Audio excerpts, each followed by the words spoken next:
for conclusion. A look at the details that forms part of the establishment of this bill or the introduction of this bill is that the principal object of the bill is to include acuity to the first schedule of the Crops Act number 16 of 2013, acuity known at the coast as Mrangi because of its bright let us red proceed. fruits. I'll give you a minute to sit. Honorable CEO, you can break up your committee.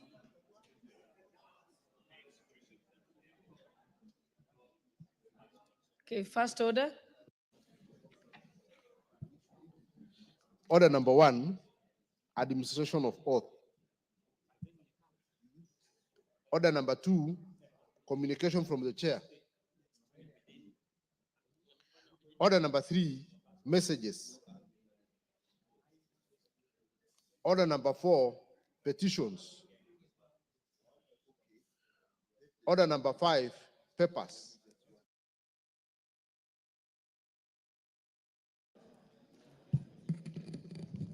Majority Leader, Honorable Naomi Wako, your. Thank you, Honorable Speaker. Honorable Speaker, I beg to lay the following papers on the table of the House today, Friday, November 29th, 2024, morning sitting. Reports of the Auditor General and Financial Statement for the year ended 30th June 2024 and the certificates therein in respect of 1. Transforming Health System for Universal Care, THS UC Project Grant IDA, credit number 5836 KE TFO A2561 TFO A2792 and CRPI P152394 Ministry of Health. Number 2, Dandia Primary Health Care PHC Support Program Ministry of Health. Number 3, technical assistance to enhance the capacity of the President Delivery Unit, ABD grant number 550015501292 project, State Department for Internal Security and National Administration. Number 4, Kenya Electricity Modernization Project, KEMP, IDA CR number 5587 KE, State Department for Energy. Number 5, Nairobi Inclusive Sanitation Improvement Project Grant number 56001550055153 at the River Works Development Agency. Number 6, East Africa Skills for Transformation and Regional Integration Project, credit number 6334KE, Kenya Coast National Polytechnic. Number 7, Nairobi Water and Sanitation Project, credit number CKE 113501H, Adi Water Works Development Agency. Number 8, Green Zone Development Support Project Phase 2, credit number PKE AAD 005 Kenya Forest Service. Number 9, NEMA GCF Readiness and Preparatory Support, NEMA Capacity Strengthening Program towards accessing climate finance from Green Climate Fund, credit number KEN RS003, National Environment Management Authority. Number 10, Early Action Support Project, EASP, grant number 201539790, State Department for Environment and Climate Change. Number 11, Petroleum Development Levy Fund, State Department for Energy. And number 12, Horn of Africa Gateway Development Project Grant, credit number 6768, Kenya National Highway Authority. Thank you, Honorable Speaker, and I beg to lay.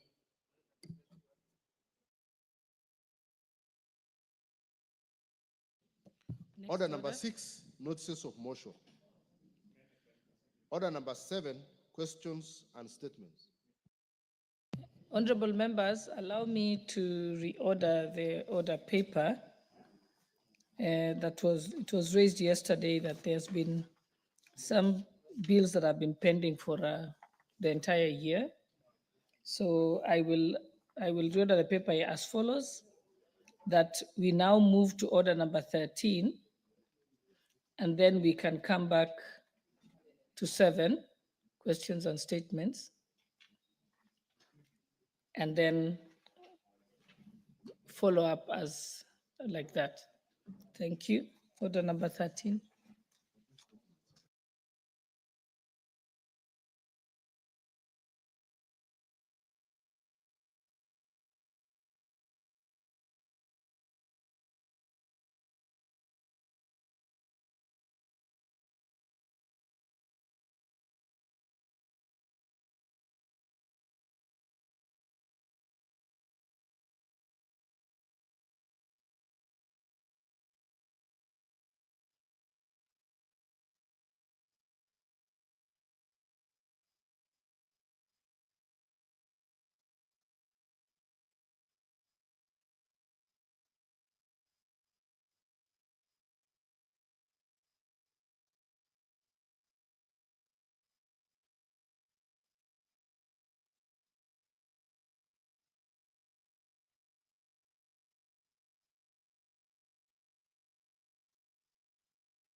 Let's go to number 13.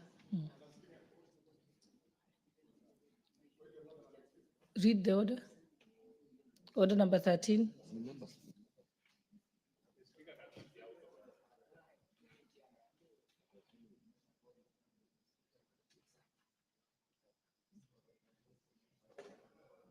Order number 13. Read. Order number 13, the Parliamentary Pensions Amendment Bill, National Assembly Bill number 5 of 2023, second reading.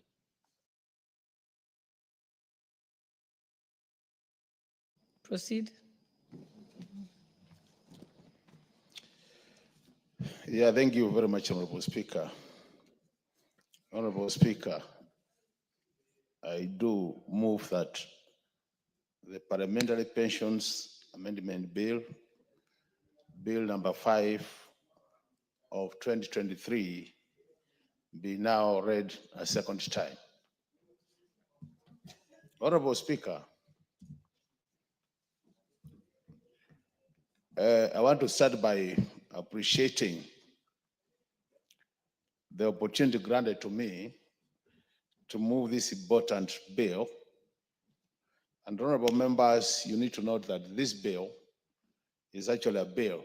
It touches on a member of parliament. We have an act of parliament which is taking care of our issues of pension, that's Cap 196.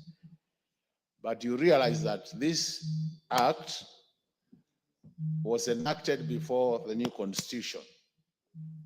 So while this parliament has taken time to harmonize a number of other acts of parliament with the new constitution, it's unfortunate we are doing this for our own act after about 13 years of the new constitution.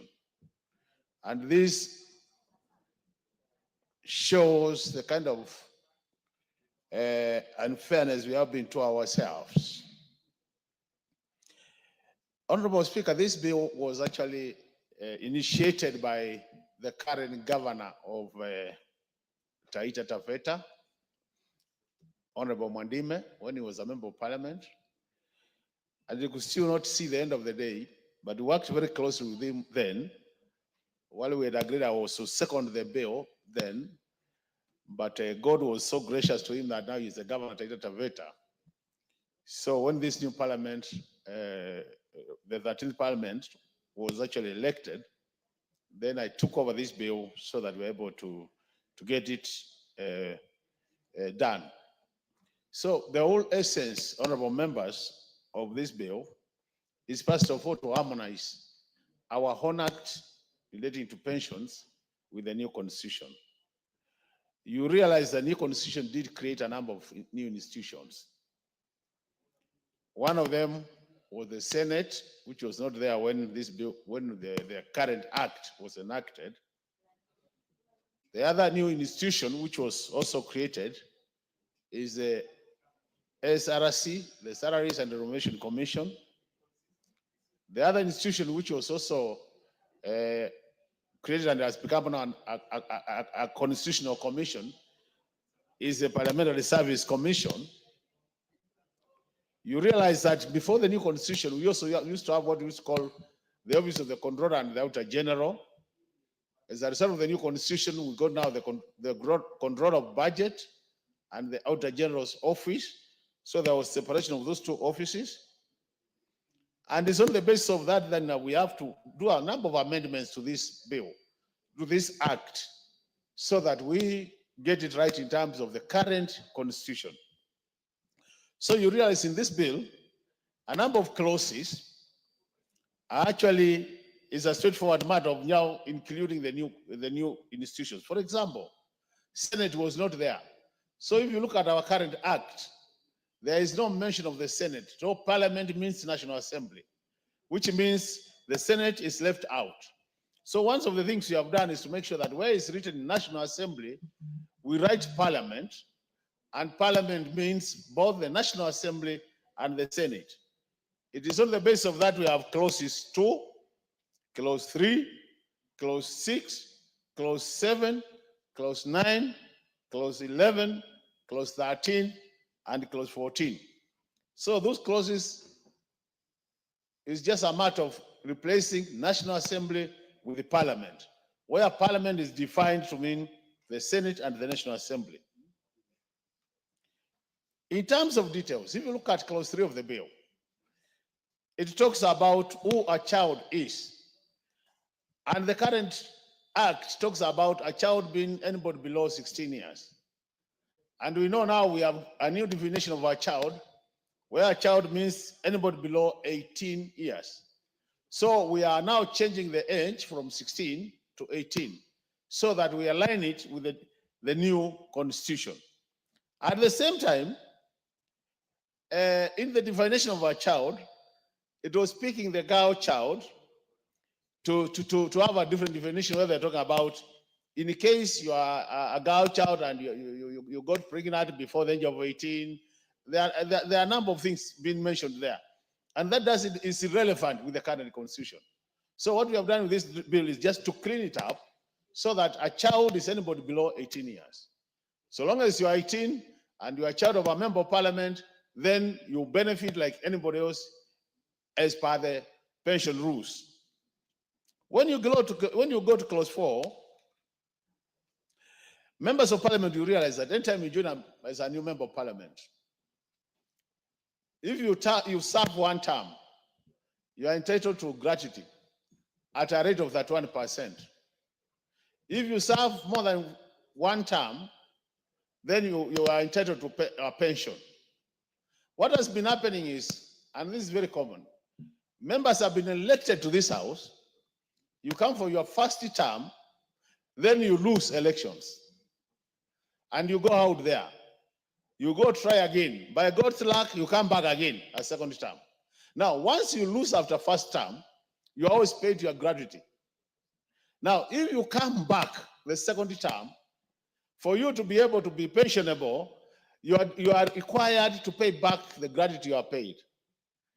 And you can imagine that inconvenience. You have come back from an election. That time you have no money.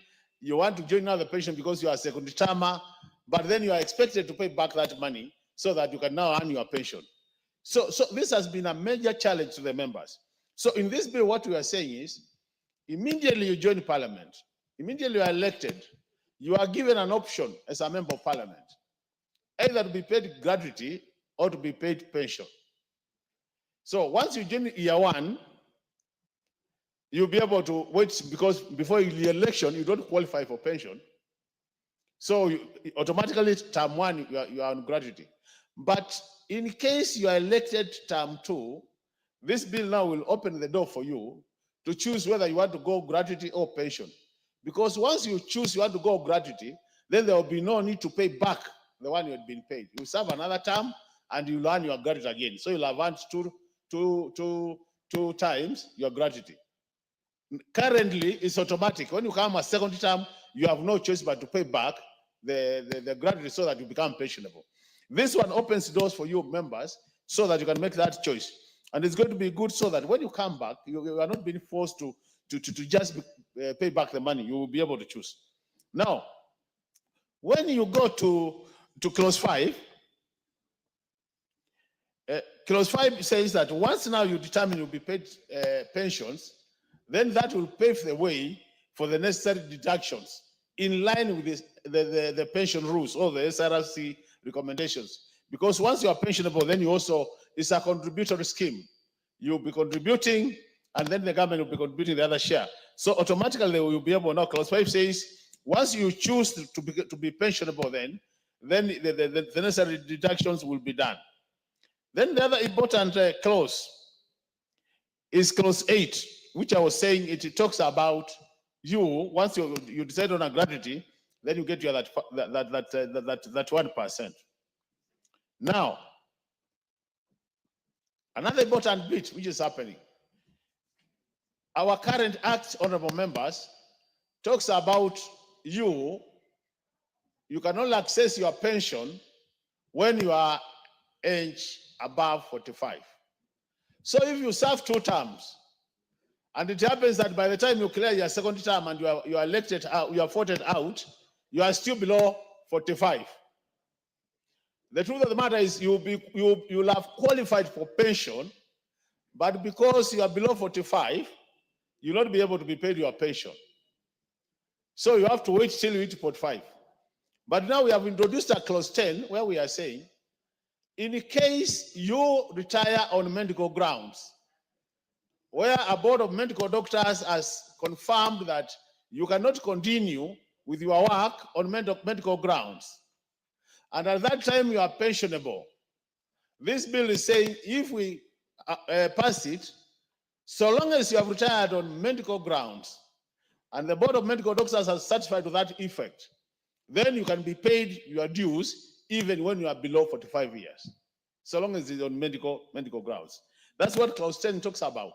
So it means basically we are saying, because there are situations where you might get sick, you are pensionable, you require that money to go to the hospital, but now you are not yet 45. Then, but with this amendment, you'll be able to access some of your benefits so that it can also help you take care of your family. Another important clause is clause 11.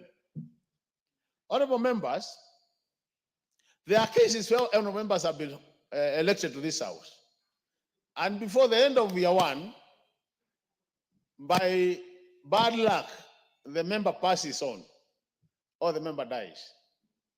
What has been happening is once you die, you won't be able to pay the normal insurance, general insurance.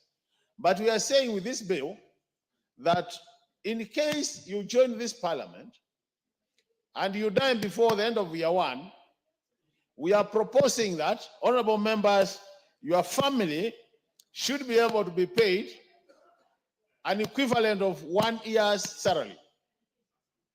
Because you not have served for 1 year, but we are saying your family should be paid an equivalent to 1 year's salary, bearing in mind, honorable members, you will have come from an election, already you will have spent the resources. So we are saying just as a way of trying to make sure that the family settles, because now the breadwinner has gone to be with the Lord, that now you'll be paid 1 year's equivalent of a salary. And that is important, honorable members. The other matter which is important, honorable members, is you realize currently, the current act only appreciates one thing, that only men should be elected to this house. And that's why it talks only of windows only, and doesn't talk about windowers. So if you look at the current act, it only talks about windows, which means the assumption was that no lady should be sitting in this house as an honorable member of this house. Meaning, if you are a lady, and I've seen many of them here, and the Honorable Speaker, I know now you've qualified to be you are pensionable. The current act says, Honorable Speaker, in case of anything happening, your spouse cannot be paid anything. So we are now amending this act so that we appreciate the fact that we have honorable members in this house who are our sisters. And in case of anything happening, their spouses who are now the widowers should be treated the same way we treat the widows. And I think that's an important amendment, because the reality now with us that ladies will continue being in this house, our sisters, and we can't discriminate in matters pension. So that in case of anything happening, then that door is open. So this particular bill, the amendment is addressing that matter. That matter, Honorable Speaker, which has been addressed by this bill, is the issue of clause 14, which talks about the issue of the management committee. Initially, we have what we call the pension management committee, is one of the subcommittees of the Public Service Commission, the Parliamentary Service Commission. And that's a committee which discusses pension matters. And that's a committee then which was being chaired by my colleague, Honorable Mwandime. So this committee, in terms of composition of that committee, currently it is only membership from the National Assembly, because the Senate is not being recognized by the current act. So by this amendment, we are saying the Senate should also provide membership to this committee, so that we are both the senators sitting and the members of the National Assembly sitting there, so that the image of Parliament, which is Senate plus National Assembly, is found in that committee. And then we are saying we're also defining what we are calling the quorum of that committee, so that in terms of quorum, we do define what it takes to have quorum, so that the committee can settle and conduct their business. So clause 14 is addressing that matter. Then clause 15 talks about a tribunal. In case there are issues to be addressed, pension issues to be addressed after you're claiming your pension, if you have any issue you want to appeal to, there's a creation of a tribunal. It's already currently existing. And that tribunal is currently also composed of National Assembly members. So we are opening up the tribunal so that we also have membership from the Senate. But another thing we are doing, which is important for the tribunal, if you look at the current act, it says the tribunal will be drawing their expenses, their costs. They will be drawing the money to take care of their expenses from the consolidated fund services, which means currently they have been drawing from Treasury. So now we are amending to say the expenses of the tribunal should be funded by the Parliamentary Service Commission. So we are replacing the CFC, the Consolidated Fund Service, in terms of expenses to Parliamentary Service Commission, so that it makes it easier for the tribunal to operate, because it means anytime they are sitting, they must write to Treasury to give them authorization and the financing. But now, them being under the Parliamentary Service Commission, the implication is that anytime they want to sit, then they are just facilitated like any other committee of the Parliamentary Service Commission. And that will make it easier for members to get justice out of these issues. Then clause 16 addresses the issue of audit, that the accounts of the whole fund will normally be audited. Currently it talks about controller and auditor general. But we know that office of the controller and auditor general is no longer in place. That office was replaced. We now have auditor general. So we are saying in terms of audit, matters audit, the person to take care of that issue will be the auditor general. And that case, then the accounts will be audited and members will be able to get their dues in time without any problem. So generally, honorable members, in summary and in brief, these are the issues we have brought up in this bill. You remember, it's worth noting, honorable members, this bill, we have another bill which was done by Honorable Dawu, the member for Imendi, which was a replica of this. So we have agreed that we are going to only push this one forward, because once this one is passed, then all the issues are addressed.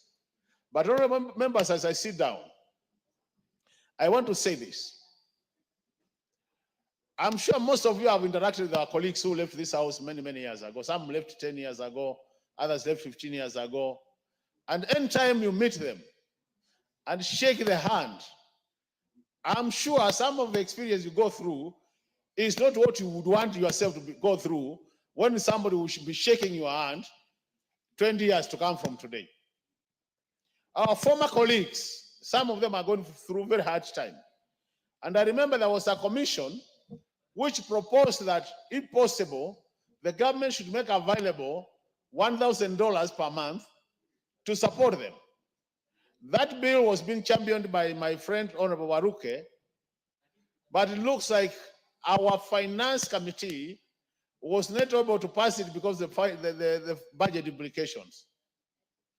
But since all of us are potential former members of parliament, I urge you, honorable members, to take this matter very serious and see how we can come up with an arrangement so that those colleagues of ours who are out there, who were in this house when there was no pension, who were in this house when the salaries were so low, who were in this house when it was service to humanity and not salary, who were in this house when allowances were not there, who were in this house when facilitation in terms of staff and all these things was not in place, that we do appreciate the service they deliver to this country.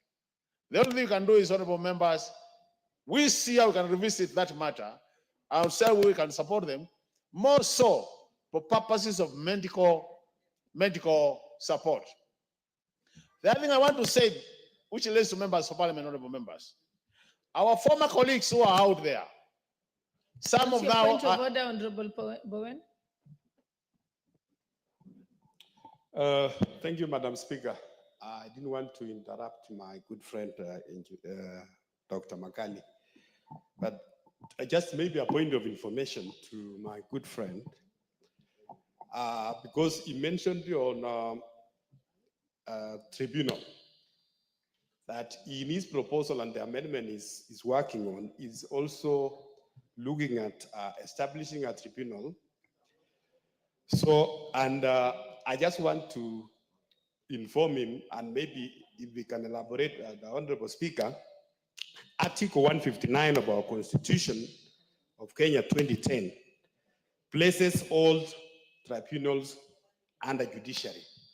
So I just want to understand from his amendment how is that going to work? Is it not going to be unconstitutional or conflicting? Yes, I think that was a point of information, but we'll have an opportunity at the time when we are debating, because currently the member is just moving. Yeah, I was just moving, honorable speaker, but for your information, yes, all tribunals actually, even though they come from the parent institution, just that they are managed under the judiciary. Yes. But usually the members and so on will come from the institution, parent institution, and then just put for management at the judiciary. Yes. Yeah, thank you so much, honorable speaker. Proceed, but we'll have yeah. It's good you informed me, because you used to be the registrar of the was that then the High Court then.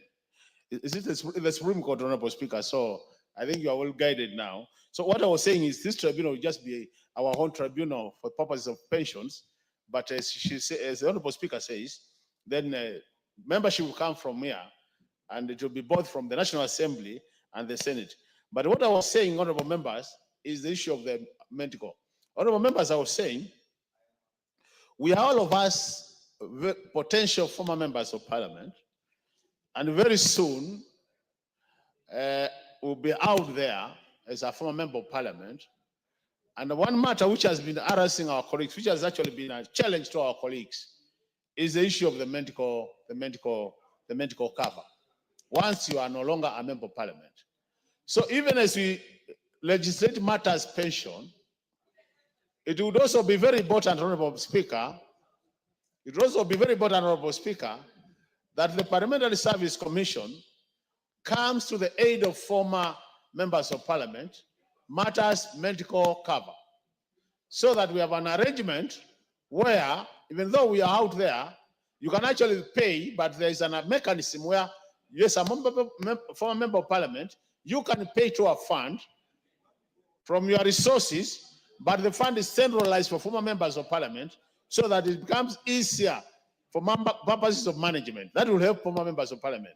So, Honorable Speaker, with those many remarks, I want to urge the honorable members to support these amendments because they are long overdue, so that as soon as possible, we'll have this becoming an act of parliament, and then members can start enjoying some of the things being proposed in this bill. So I beg to move and request the Honorable Dr. Auda to second this bill. Thank you, Honorable Speaker. Oundo. Oh, sorry, Professor. Thank you, Honorable Speaker. You know, we come from different parts of the country, so we struggle pronouncing some names. My name is Dr. Jambo Oundo from Funyula constituency, from the land where when you throw a stone, you are likely to hit as somebody who at least has got a degree. Thank you, Honorable Speaker. Thank you, Honorable Speaker. Before I became a member of parliament, I used to look at members of parliament with a lot of admiration, and I still do. Many of us must appreciate we become members of parliament primarily to serve the people of Kenya and to serve humanity. As we serve people of Kenya, many times we commit all our resources towards serving the people, and at the end of your term, you go home literally with nothing, or you have depleted all the assets and all the resources, all the income that you had before you joined parliament. And therefore, like any worker, you are entitled to a peaceful life upon retirement. Honorable Speaker, there has been so many studies that have been released in this country that seems to suggest that Kenyan workers are the most underpaid, or Kenyan retirees live the most deplorable life compared to other parts of the world. They do so because the pension available is so meager that are unable to meet their basics they require in life. This should never happen to a member of parliament, having put in many years to serve this country, pass very important laws, and preside over budgets. And that's why all the time, I totally agree, Dr. Makali Mulu, that it's important that we continuously make changes to the Pensions Act to ensure that members of parliament get necessary resources to enable them live a dignified life. I remember, Honorable Speaker, in the last term, Honorable Mwadime, now the governor for Taita Taveta, had a similar bill, but somehow it never went through because I think objections were raised from the National Treasury. Honorable Speaker, the amendments being proposed by our colleagues are very progressive. Progressive to the extent that they seem to address very many pertinent issues that normally affect members of parliament. Honorable Speaker, he has ably taken us through. I do not want to belabor to go through various issues, but allow me, Honorable Speaker, to address 2 or 3 issues as I second this bill. The first issue, Honorable Speaker, is clause 13.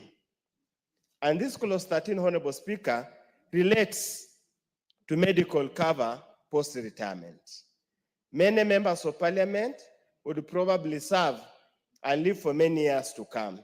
And medical expenses, you never know when they will come. And when they come, they might find you are unable to meet those medical expenses. It will be a humiliation or an indictment to the National Assembly or Parliamentary Service Commission that their former member of parliament is unable to meet medical expenses. I don't know how we can coach clause 13A in a way that runs in tandem with pension contribution. Because what Dr. Makali Mulu is proposing, the wordings the commission may establish voluntary post-retirement medical scheme for members of parliament. May. Yet, when a member of parliament has left parliament, is at home doing their own things, is unable to meet medical bills, whom do they go to? they go back to the serving member of parliament who has to come here and organize colleagues to contribute. We need to structure it in such a way that the pension that we pay, if the RBA, Retirement Benefit Authority, can agree, in such a way that it comes a complete package. It is a pension as well as some arrangement for post-retirement medical scheme, so that we ensure our members are taken care of. Second, Honorable Speaker, is on the issue of the widow and the widower. The other day, Honorable Speaker, I was in Public Accounts Committee, and I think Treasury came to the committee. And one of the issues that I asked, how come men are never considered? How come the widowers are never considered? It's only the widow. So they told me they never contemplated that a woman would die and leave a man, that a wife will die and leave a husband. And that's why, Honorable Speaker, it's a common practice all over this country, Honorable Speaker. What's your that point of will be information? asked- Honorable Wangare, what's your point of information? Dr. Oundo, Honorable Speaker, allow me to inform Dr. Oundo that they did not consider that a woman would die. I think what the law never considered is that a woman would be the member of parliament and leave a widower. That is what they had never considered. Just a point of information. Things have changed. I agree completely. Things have changed, and us men are endangered species, and we keep living knowing that.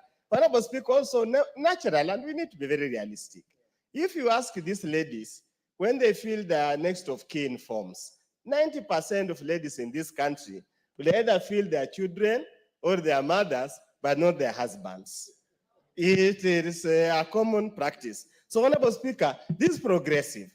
Those honorable ladies who are here and members of parliament, please declare your husbands so that they become recognized and known widowers. In the event God takes your life and you are still serving, or you are serving, allow your man, your husband, to enjoy the pension, because whether you like it or not, that man has supported you in your political journey. That man supported you in one way or another. Even if he remarries or many other wives, I mean, it's none of your business. Let them enjoy the pension. Honorable Speaker, the other progressive part that we also need to look at is the issue of children. Yes, the Constitution provides for children is enabled below the age of 18, regardless whether it's a boy or a girl. But Honorable Speaker, we must make some accommodation. How that is going to be done, the legal minds can assist us. Many of the children nowadays stay in a homestead because of college and the rest, because of going to university, almost to an age of 23, 20 something.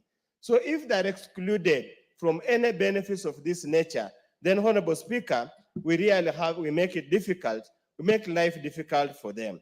Honorable Speaker, as I conclude, to be honest, former members of parliament go through a lot. That's a fact. You walk around, especially those who do not have any profession to fall back once you leave, they live a miserable life.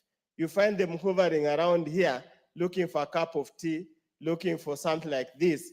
A member of parliament is a honorable member of this society. Society must agree to treat them in some way with respect and take care of them at the end of their service. This habit of bashing members of parliament, being the easiest punching bag, we should ask members of society to stop this habit. If you don't want members of parliament, then why do you establish parliament? Why do you want them to pass laws? Why do you then elect them? If you don't want them, instead of bashing them every day, even when you see a member of parliament buying even a good shoe, you say, "Sasa anakula pesa yetu ya CDF." We need to get this mentality from the Kenyans, because members of parliament are our own sons and daughters, are our own husbands and wives, are our own girlfriends, are our own boyfriends, are our own mpango akandos, whatever you call it, and they support quite a lot, especially the men. they support quite a lot in this society. We must continuously support the members of parliament to deliver on Honorable their Chepkonga, service. what's your point of order? And even when they end, their term end. Point of order, Madam Speaker. I rise pursuant to standing order number 91 on accuracy of statements. Is it in order for the Honorable Dr. Oundo to claim that members of parliament have mpango ya kando when they know, and he has in fact contradicted himself. He has said members of parliament are very honorable people. Members of parliament cannot have mpango ya kando. You know, the Marriage Act that we passed in this house allows you to get married to more than one wife, like a Kuku Denja, who had 97. So you don't need to have a mpango ya kando when the law allows you to marry as many wives as you want. So, and because we are an honorable house, Madam Speaker, we cannot have mpango ya kando. It is not possible. These members cannot even fathom that such a situation can occur, Mr. Speaker. So on the Honorable Madam Speaker is out of order. Thank you, Honorable Speaker. Mpango ya You're- kando is not even an English word. You're properly informed. Yes, I'm properly informed, Honorable Speaker, but we must allow society to progress. And society lives very many ways. Those, Honorable Speaker, those many remarks, I second the bill by Honorable our colleague. Thank you, Honorable Speaker. Honorable members, allow me to propose the question that the Parliamentary Pensions Amendment Bill, National Assembly Bill number 5 of 2023, be read a second time.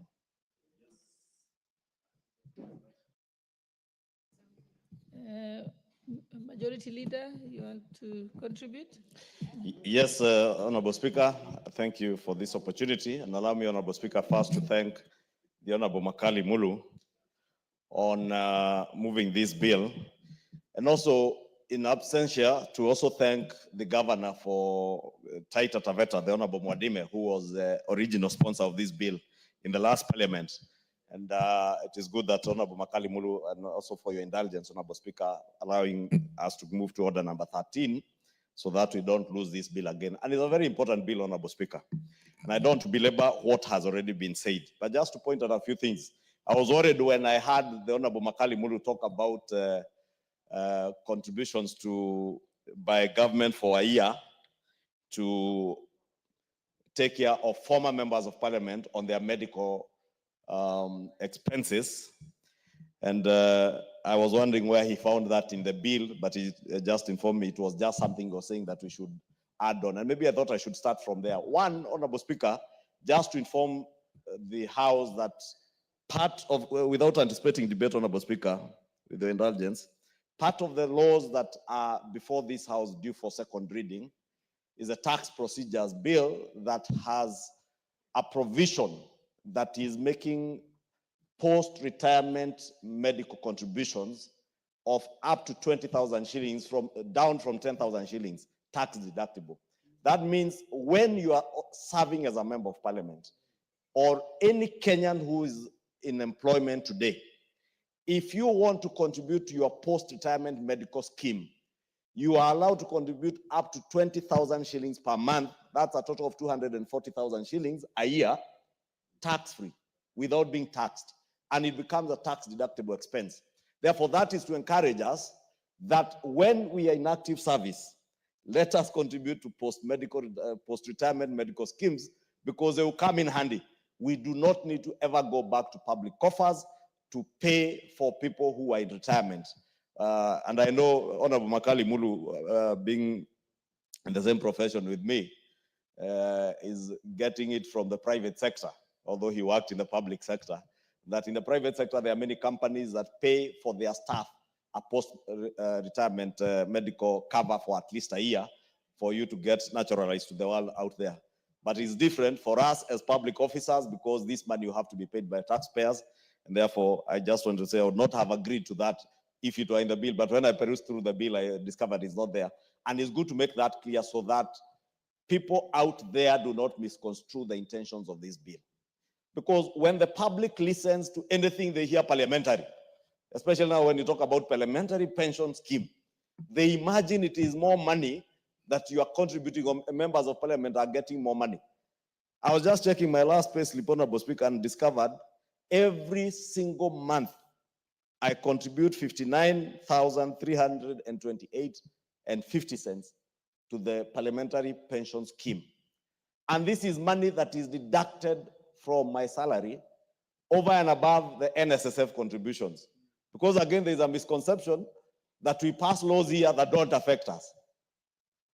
But we pass laws that also affect us because we know better. We know beyond the term of active service, you will need it to be taken care of, Honorable Speaker. Today, millions of our elderly people above the age of 65 are under cash transfer programs, including former members of parliament. And the Honorable Undo has said, there are those that we see around here. But there are many others who are benefiting from the 2,500 shillings of the cash transfer program.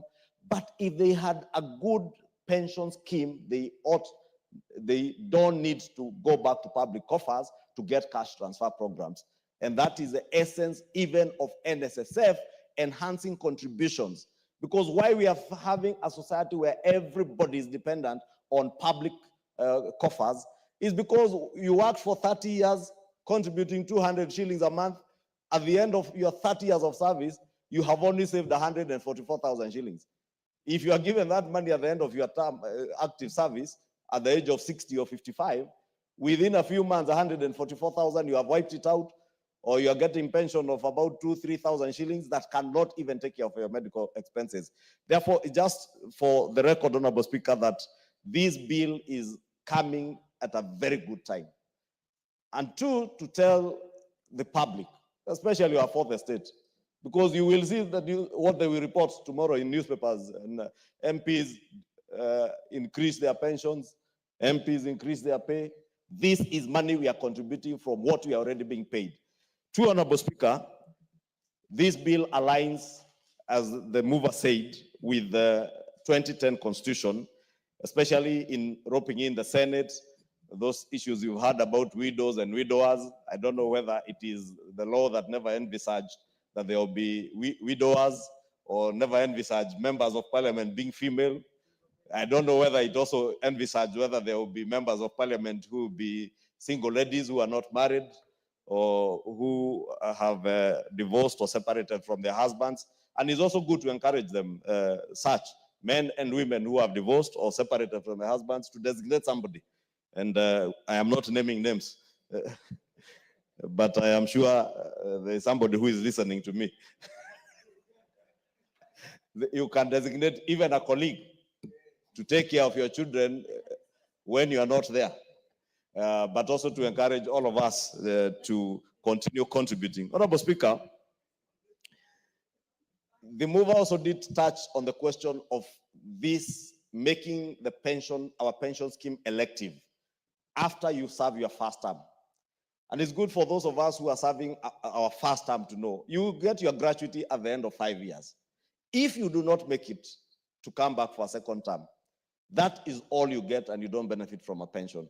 If you ever come back, as a mover said, you can elect to contribute the gratuity that you are paid back and continue saving for your pension, so that after your second term, you continue to benefit from pension. This gratuity is very enticing, Honorable Speaker, but those who have left this house will tell you, within a few months, because you choose to continue living the way you are living as a member of parliament, within a few weeks, it is gone.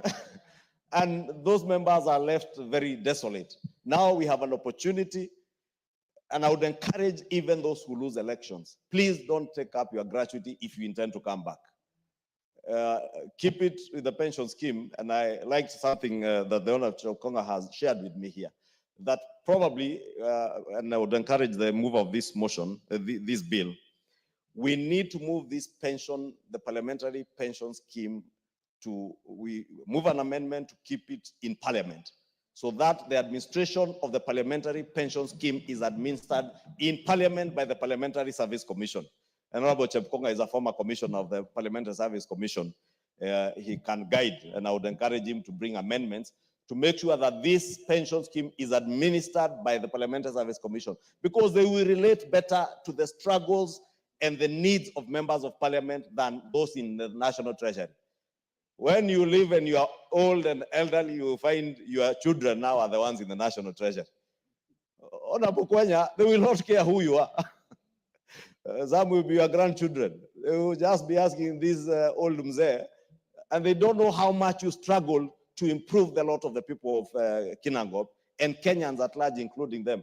But members of parliament who will be in this house, serving in the Parliamentary Service Commission, will be able to relate better with the struggles of a member of parliament. I therefore encourage the Honorable Chepkonga to liaise with the Honorable Makali Mulu to have the administration of this pension being administered by the Parliamentary Service Commission, not the executive in the National Treasury.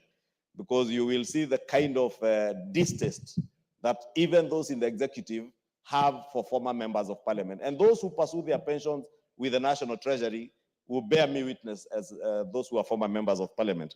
Last, Honorable Speaker, for young parliamentarians, increasingly, both in this house and in the other house in the Senate, younger members of parliament are being elected. The Honorable Toto, I think, was elected at 20-something, 24. Meaning even if she served for 3 terms, she will still be below 45 years. But she would be eligible to pension, and after 3 terms, she would have to wait for another 6 years to access her pension. Now, we are creating a provision where the Honorable Toto, after serving her 3 terms, can still access her pension below the age of 45, Honorable Speaker, which is a good thing because, as Honorable Makali Mulu said, you may fall ill or something may happen. You may even be faced with an accident that incapacitates you and you are not able to work, but you have pension that is being kept somewhere by an administrator of a pension scheme, and you cannot access it until you get to the age of 45. You may even die before getting 45 and you leave your money being enjoyed by others, Honorable Speaker. And it's good, Honorable Speaker, to remind all of us, in conclusion, Honorable Speaker, and I know many members of parliament are usually threatened by, especially around this time, you'll be told, and allow me to say it in Swahili, utatupata 2027. Utaenda nyumbani 2027. Yet you go home every day. I don't know if there's a member of parliament who doesn't go home every day. You go home every day. So nobody should threaten you that you will go home because you go to your home.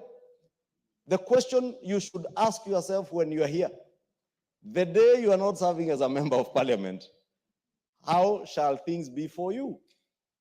So that you don't feel threatened by anybody, threatening you that you will go home. You will go home and continue living your life as you lived when you are a member of parliament. Take care of yourselves, take care of your pension, contribute even to NSSF if you can contribute more. You can elect to contribute more, because that is what will take care of you when you are home and you are not working. Because inevitably, you are growing old. A time will come when you even choose to retire. You don't have to be to go home because somebody threatened you or somebody decided you are no longer useful. You could also choose to retire. And when you choose, it is what you contributed to your pension that will take care of you, Honorable Speaker, beyond your active life. With those many remarks, Honorable Speaker, I beg to support this bill, but to point out, for purposes of the media and those who propagate lies against this house, the parliamentary pension scheme is a contributory pension scheme where members of parliament contribute their money from their salaries. And like every other employee who is in a contributory pension scheme does, so do we. So nobody should start peddling rumors and propaganda out there that what you are doing is giving yourselves more money. There is not a single shilling from public coffers that is this bill, and Honorable Makali Mulu sits in the Budget and Appropriations Committee. He will tell you that this bill, when it was scrutinized for money bill effect, there is not a penny or a cent or a shilling of public coffers that will come from the public coffers to support this scheme. And indeed, that's why I support even the idea of having its administration in parliament and not in the executive, so that we take care of ourselves in old age and beyond our life in active service to the nation. Thank you, Honorable Speaker, and I beg to support. The Honorable Nikal. Thank you, Madam Speaker, for giving me this opportunity. Let me also start by congratulating Honorable Makali Mulu and the governor of Taita Taveta now. I think when we talk of pension, perhaps I understand it better than most. One, because of age. Two, because of my past experience in government. Madam Speaker, I also want to repeat that having looked at this bill, it is not more money for MPs. This bill is basically doing two things.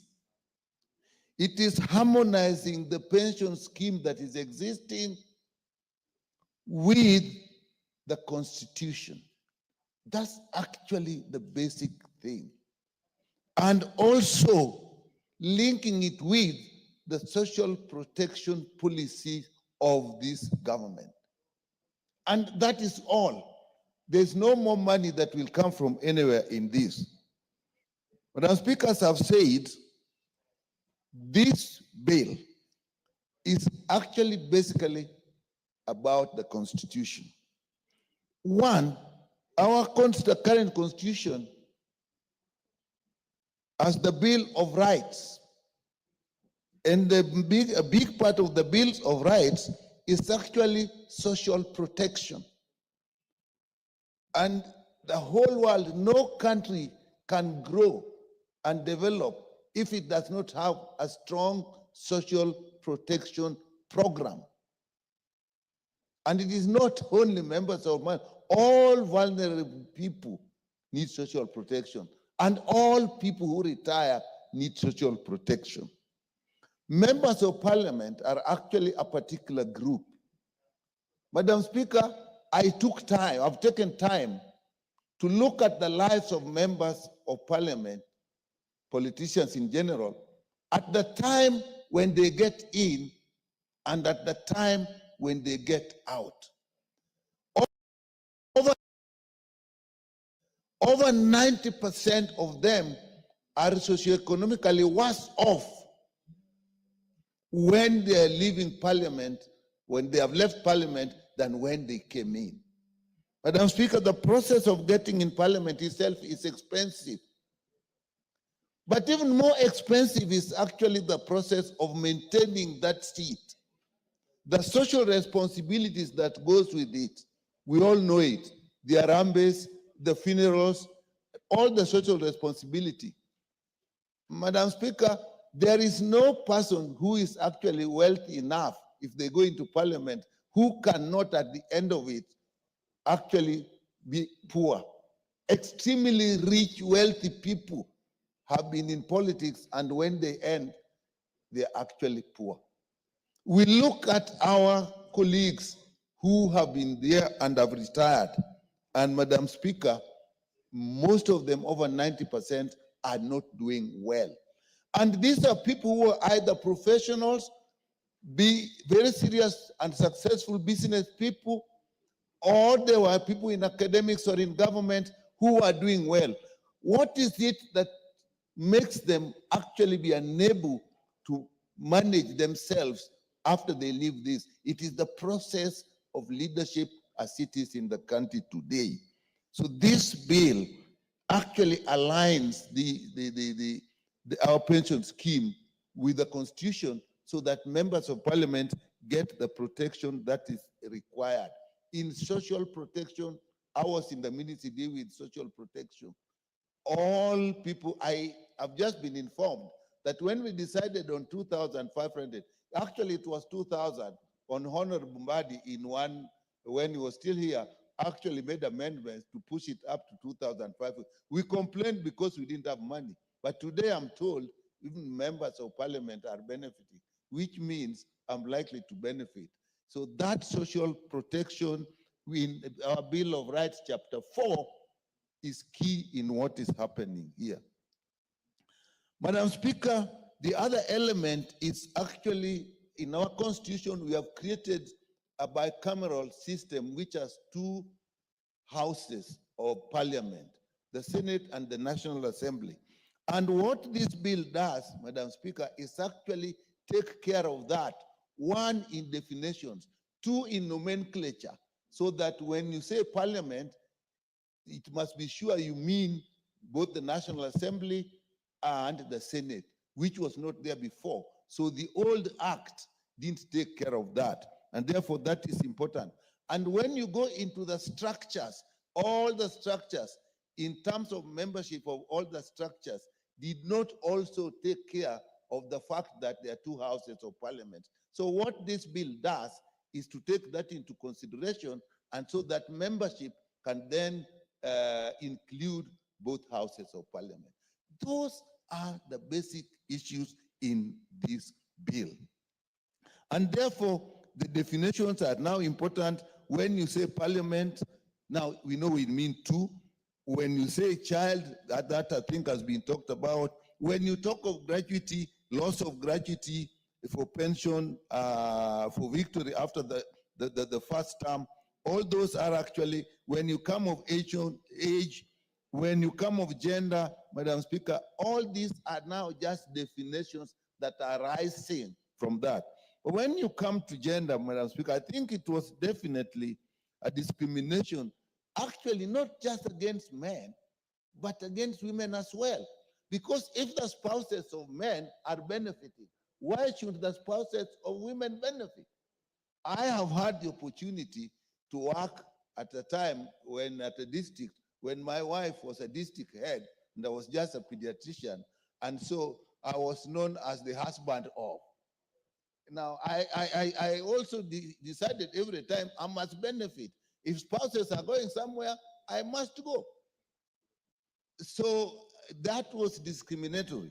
And then if you look at the issue of widows and widowers, again, that is discrimination. Why would it be that the spouses of members of parliament who are ladies, if they die, their spouses are not supported?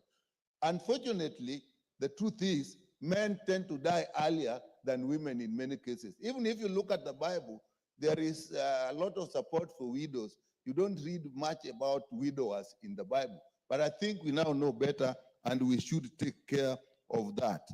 So if you look at then the clauses, they actually take care of that. Death gratuity takes care of that, of the family, of all members, whether male or female. When you look at structures, clause 14 to clause 16, the pension committee, the membership must therefore change, because now we have two houses of parliament. So if the speaker is one side, the other speaker of the two houses must be there. So again, it is just structure. If you look at tribunal, again, the tribunal must take into consideration that there are two houses of parliament, so that the membership is also the same. I thank you. You know, I have a lot of respect. I rise pursuant to standing order number 97, as read together with standing order 87. Madam Speaker, I respect the Honorable Nyikal, but seeing the interest in this bill, it affects all of us. If you see, everybody has locked in. If we were to take 10 minutes each, we will not be reached, Madam Speaker. And the reason why we have all come here is so that we can contribute and we can say something. Would I be in order, Madam Speaker, to request you to reduce our contribution time from 10 minutes to 5 minutes, so that each one of us can have an opportunity to say something with regard to this bill that affects all of us? I thank you, Madam Speaker. In fact, I'll be proposing probably 3 minutes. After. Yes. Okay. 5 minutes. Okay. Well, I'll also, I think the House will I'll also end a few minutes earlier in recognition of what my colleagues are saying. But Madam Speaker, I was just saying that it is just structures. Even if you look at the audit, it is the issue of structures. The last thing I'm saying is actually about the medical insurance scheme. This post-retirement process, actually, we must take it very seriously, because medical insurance, actually, if you go after 65, they know you can't get into a new medical insurance. So if we now start at this point, particularly we can link it with the current insurance, and so that post-retirement insurance for members of parliament are linked to this one, together with that contribution, it may go a long way in helping us after we retire. With that, Madam Speaker, I support. Thank you. The Honorable Member for Gilgil, Martha Wangari. Thank you, Madam Speaker, for the opportunity. I also want to support the bill and actually note that it is a surprise that we did do this sooner, because after the promulgation of the Constitution, we should have already aligned it with the Constitution. But it has come at the right time. Allow me to pick just a few issues because the issues have been canvassed. Number one, to the mover, there is an issue you have spoken about, retirement on medical grounds. I would like to confirm that it also includes people living with disabilities, those who join with disabilities, and also those who get disabled when they are serving.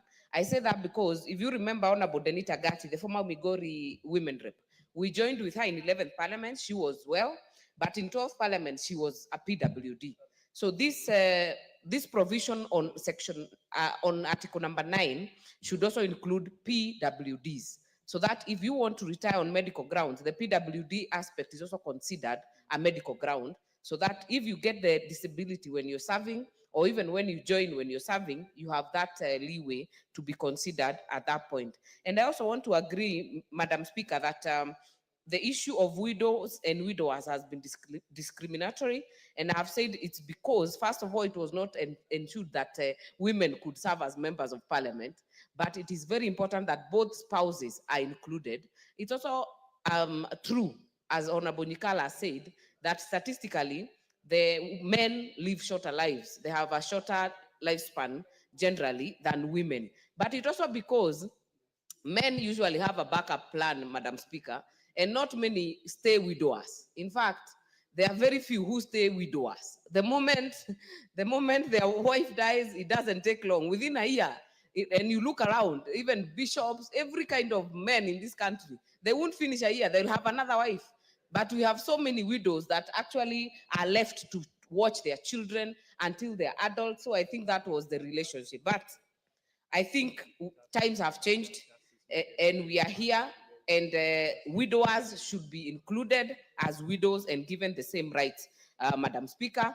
It has also helped to reduce conflict in families, because when you write that person, when you are doing your paperwork, then all the others that have been canvassed by Honorable Chepkonga, and he said clearly, members of parliament have no mipango ya kandos, but if they happen to be there, then it will be easy to case that case out, Madam Speaker, because they will be the one on record as your spouse, and you'll save your family and save your children from embarrassment and from matters that can be avoided. Madam Speaker, there is the issue of post-retirement medical scheme, and I think we agree that after you leave parliament, normally when you're going for election, Madam Speaker, when you're just at the end, in fact, your supporters, even when they know you're gonna lose, they will tell you to take a loan somewhere so that you finish this thing, and they know you're going nowhere. So when you lose, Madam Speaker, you lose, you have a loan, you have auctioneers on your door, and sometimes that's why you get members going for their gratuity, because they are desperate. So I think getting this option becomes very important on post-retirement medical scheme. You have a choice to contribute, and I think what majority there has said is also very important, so that when you are able to, it is not so much to contribute 10,000, 20,000, so that at the end of your term, and all of us, Madam Speaker, I mean, the statistics that we've had is that the turnover of parliamentarians is 70%. You'll be very lucky to come back to this house. In fact, when you join this house, your chance of going home is about 70%. All of us are actually queued to go home. Only a few of us have been lucky to do 1-2 consecutive terms. So it is important that instead of begging, when you're out and begging your colleagues, trying to raise some small monies for small procedures in the hospital, you can be able to do that when you can. And this will help us a big deal, Madam Speaker, to give us an option to do that contribution. And when you are out there and you have issues of medical care, you will not have to call a Harambe, because not many people will, first of all, contribute to a member of parliament. You cannot call a Harambe in your backyard. It is not possible. You have to come to this house to beg people who understand what you're going through to contribute to you, Madam Speaker. It's the same thing when you lose, that even the traffic to your house just cuts off, Madam Speaker. So this will help us to cushion ourselves in terms of getting medical care, and it will go a long way to ensure that we are taken care of, and rightfully so, and not from the public coffers, Madam Speaker, but from own contribution that we make from our salaries, Madam Speaker. I support. Thank you. The Honorable Kainan. Thank you, Madam Speaker. Madam Speaker, this is a very important bill, especially for those young first-time members of Parliament. Madam Speaker, once upon a time, a one-time member of Parliament used to be pensionable. But in the year 2000, through this bill called the Omnibus Bill, the then Attorney General wrote a bill at the wee hours of the night. And I can assure you, by the time we passed, the following morning, we all got our refunds. And the member of Parliament who was pensionable was just reduced to a member without pension. Madam Speaker, you also realize that we promulgated the current constitution in August 2010. This bill should have been one of the first bills actually to be passed, to be aligned with the constitution. What has happened? 13 years, 14 years, it's because of the fear of the unknown. Madam Speaker, when you become a member of Parliament, first of all, whether you have become a member of Parliament by design, or whether you have become a member of Parliament as a product of this test tube process, madam, you become a leader. Outside there, the community, it's just like what we were debating yesterday. You are bashed, you are criticized, you lose your professional ethics, you lose everything that you have earned over the years as a professional before you join politics. Now, what remains in this difficult world of politics, Madam Speaker, is just like the other state officers. Ask yourself, why is the member of Parliament, who is a state officer, treated differently by SRC, by Treasury, by anybody else, Madam Speaker? It's simply because members of Parliament fear the world outside there. I want to ask you, when you are first elected, the assumption is you are the most powerful. The assumption is you are the most popular. The assumption is you are the most handsome. The assumption is you are the most beautiful. The assumption is you are everything. So when you come here, you lose all those identities. You live here minus your husband. You live here minus your wife. You live here minus your health. You live here minus your wealth.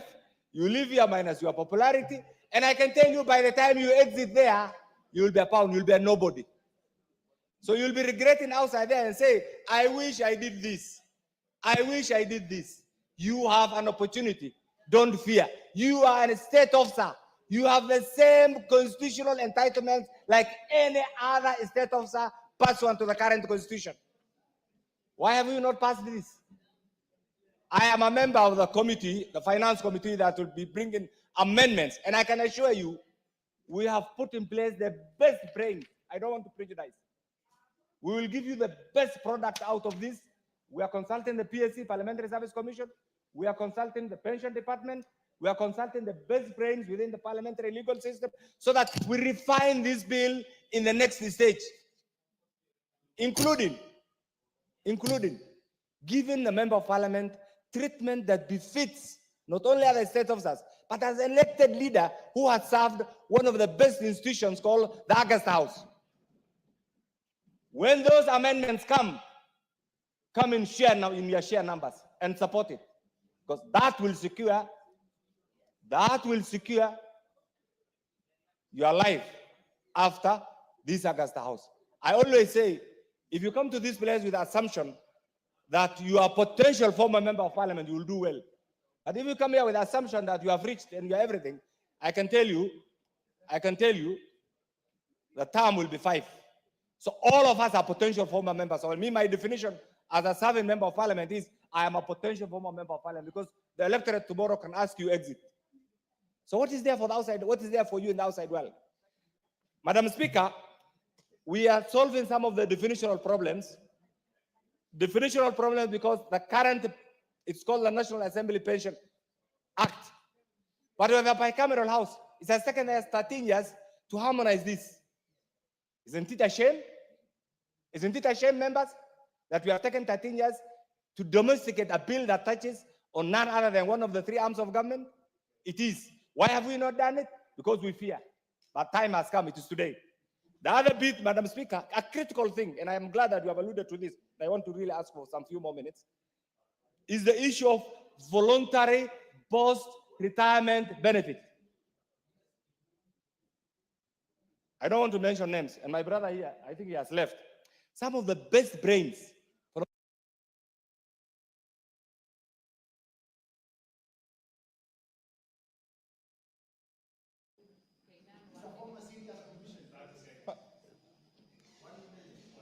Thank you. By the time they left, Madam Speaker, the academic world outside there was not willing to accept them. They have lost the flair, the popularity to be a member of parliament. What has happened? A number of them are living in abject poverty in Kibera and many other places, Madam Speaker.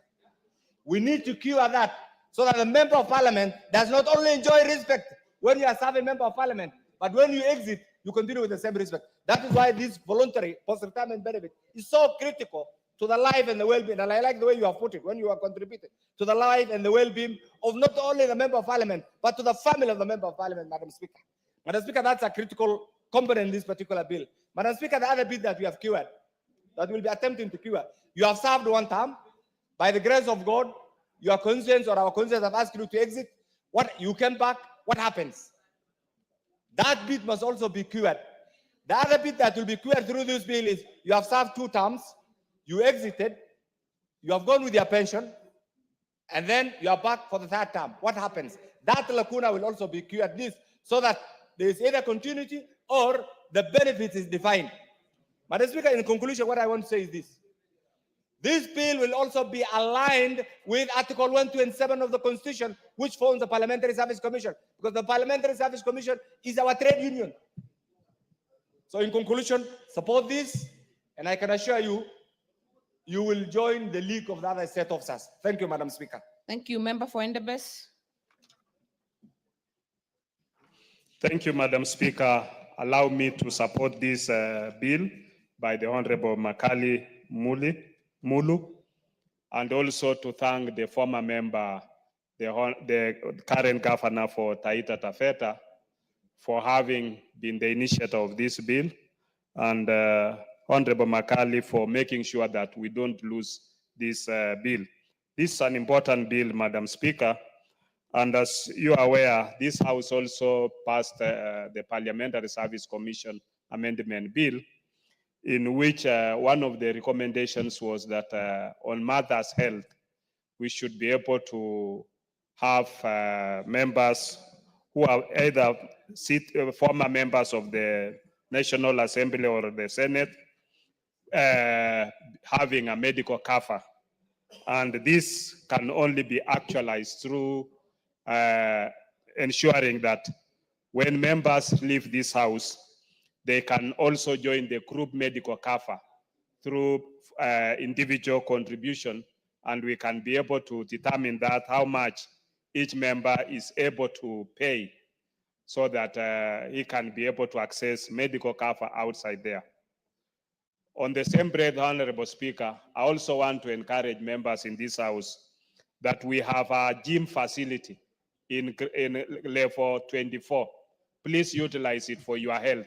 It also helps you to keep physically fit and avoid going to the hospital. So, and there are other facilities which are accessible within that place. Yes, a doctor's advice. You can also access reflexology there. You can access massage. There is also steam and other services. So these are all health benefits while you are here. And Honorable Speaker, looking at the bill, especially in issues to do with how pension management will be, it is stating that we shall contribute to the consolidated fund. I think now that we are thinking about bringing amendments, that section about contribution to the consolidated fund, when we go to the committee of the whole House, should be amended so that we can contribute to the pension scheme of the nation of Parliament, so that we have a scheme that can be controlled within Parliament. Because when you people have retired and they go to, and it is being managed at Treasury, they are being tossed from one office to another. And it's actually very sad, very disheartening, because when you look at people who have retired and they are following their pension, many of them come to us as honorable members to assist them. It's because they are feeling frustrated. It takes a long time for somebody to access his pension instead of being an automatic. I think with the now that all the ministries are going to be digitized, it should be automatic transition so that when somebody retires or does not get another term for parliament and is qualified to access pension, that pension should be automatic. You have no business following from one office to another, and then you are being told that your file is in this office, your file has not been seen, it is disappeared, until you cough some money so that your file can be found. I think it's a shame and embarrassing, and it's a fraud and corruption that should be done away with. As we fight against corruption, there are little corruptions which looks like the way you are driving in a road and you find even a matatu which has no problem. The policeman needs to be given a kickback. So these kickbacks at the National Treasury for our retirees should be able to stop. And for us to make it more easier is for us to make sure that, because parliamentary staff, their pension is being managed in parliament through parliamentary scheme. Why should the honorable members go to treasury for their pension? I think these are important amendments that as a committee, when we go to the committee of the whole house, we should be able to do it. With those few remarks, Honorable Speaker, I support. Honorable Kangogo.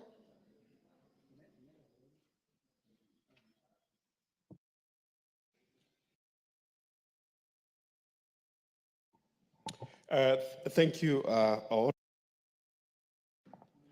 Honorable Speaker, for giving me this opportunity to support the bill, and also to congratulate my good friend, Dr. Makali, for bringing this bill.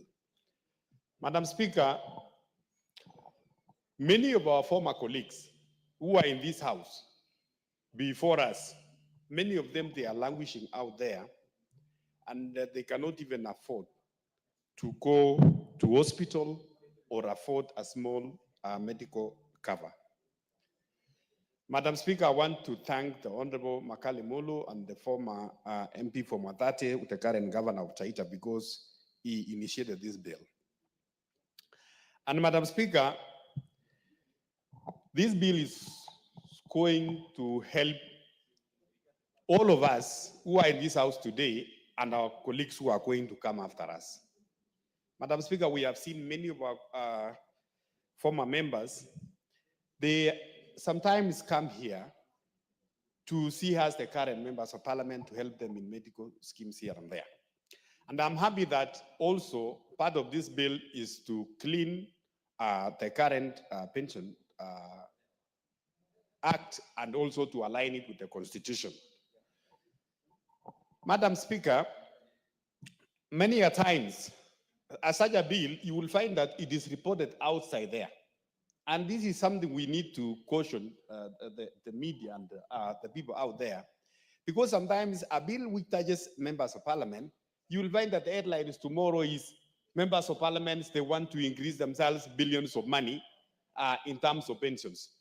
We want to make it very clear, Madam Speaker, that the pension scheme and the pension act we are doing today, it is a contributory scheme from our own salaries, from our own payments.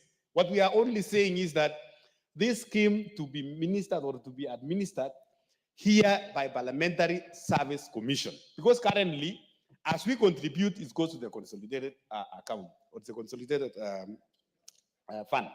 So it is not different, and there is no additional money that, you know, the exchequer or the treasury is going to have to Parliament. So that is number one. Number two, Honorable Speaker, members of parliament, our work is completely different and unique from other civil servants. You will find that a member of parliament, as young as we have some members who are here, you are serving after 5-year term or 2 terms. Those who are at their 20s now or at their 30s, even they are going to serve for 2 terms, they will be at 40 or 30 something. And now, if they cannot be re-elected again, Madam Speaker, this bill is going to heal the situation where a member who has served 2 terms and retire at 35 or at 40 is supposed to wait up to 60 years. And that member served very well in this house. When you retire at 40, you should be able to access your pension and move on with life. So, Madam Speaker, I really want to support this and ask our colleagues that let's support this bill. Madam Speaker, also, as I wind up, we need also to look into, which is not part of this bill, we have members of parliament here who have served 5 years, 5 terms, 4 terms, 3 terms. Madam Speaker, it should be, even the Parliamentary Service Commissioners, they should look into that issue, because you cannot have a member of parliament who have served 5 years, coming even the 6th term, and then is paid almost the same as member of parliament who has just come in the other day. You know, international labor laws, salaries are always upward trajectory. It should be, Madam Speaker, that me and you who came 2013, our salary should be a bit higher by a certain percentage than those who are serving the first term. So that now, it's if you check at the mainstream civil service, every year they are getting some increment. Members of parliament who have served 5 terms should have, their salaries should be more than those of us who are serving the 2nd term or the 1st term. With those many remarks, Madam Speaker, I want to support.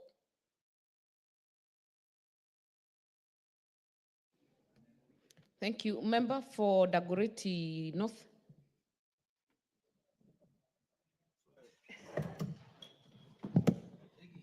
Thank you, Madam Speaker, for giving me this opportunity, Madam Speaker, to support this bill. Madam Speaker, first I want to thank the Honorable Makalu. And I know I will tell you through an experience that we saw some of our members, Madam Speaker, when we left Senate after 2013. And we were able to see how they have struggled. And sometimes, yes, a member is given gratuity. But if we had this scheme, maybe the member would have been asked, do you need the gratuity, or do we put it into your scheme and you continue contributing even when you are outside there, especially on a health scheme? Madam Speaker, we have our former colleagues who had created a team, and that team was supporting each other to ensure they have paid money to NHIF for their medical health. And I will tell you today, now that NHIF has gone, I know our fellow members are now back to struggle on matters health. And so while we support this parliamentary pensions bill, one of the things we need to be asking ourselves that is very critical is that we have to. What is out of order, Honorable Makau?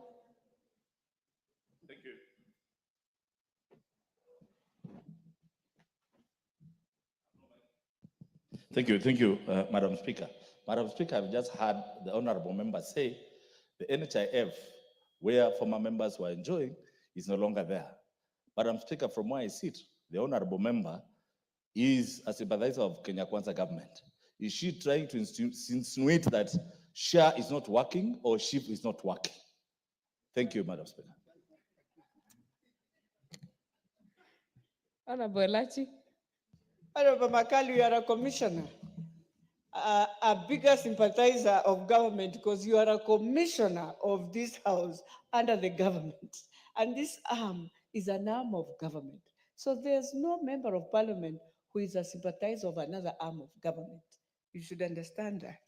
But having said that, Madam Speaker, I think what Commissioner didn't understand, I think I need to rephrase it. After our colleagues and most of us left, they formed a group. They went to NHIF. They negotiated for a package of health for families, very privately, but all of them are former members of parliament. And therefore, even if SHA is there, which it is there is a process they will have to go through for them to come back to have the same package they used to have. And that's why I'm saying it is important, if indeed we had this 13 years ago, Madam Speaker, then they would not have gone through all that to create a package for members who are colleagues, who are former, to get health cover. So what am I saying? That now this will assist every member of parliament that is here. That first of all, you'll get your pension, yes. But I'll tell you the most important pension you need is health, Madam Speaker.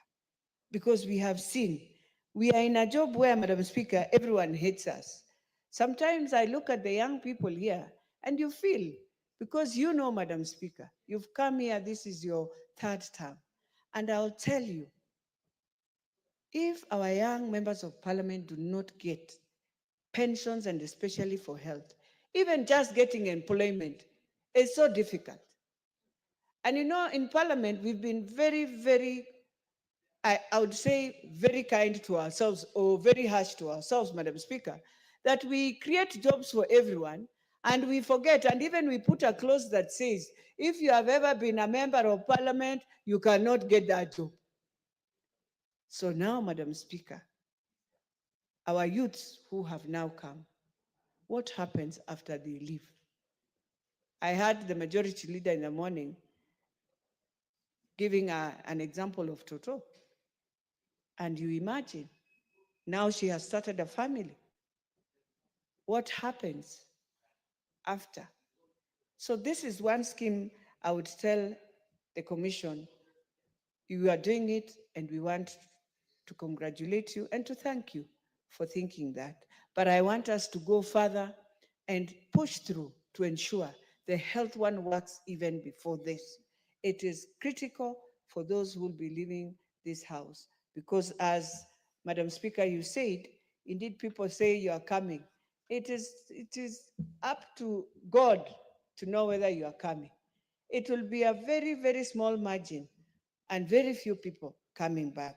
So as we continue even contributing, Madam Speaker, the other thing we must look at is our staff. I know they have their own health cover, but it's important to also look. It is very wrong also for staff to be in Parliamentary Service Commission, but still find themselves also with other challenges. So if indeed we are an arm of government like any other, you find that the judiciary, Madam Speaker, they take care of themselves.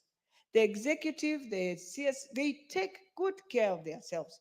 We have reached a point in this 13th Parliament, Madam Speaker, I will tell you, we have refused to take care of ourselves.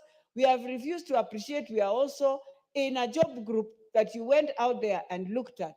Yes, it is politics, but it's a job also you are doing for now, for 5 years, and then they will evaluate you and see whether you are coming back.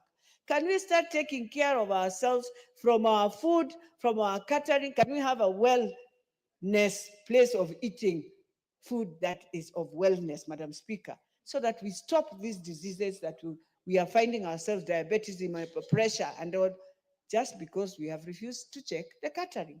Let us be honest and take care of ourselves. With those few remarks, I beg to support. Member for Saku, Honorable Raso.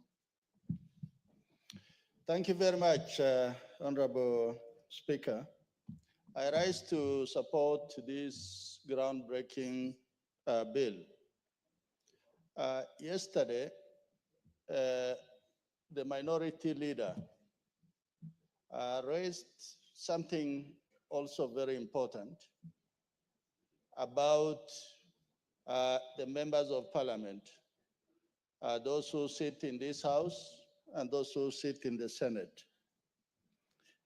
Honorable Speaker, the bill about pension is about the welfare of members.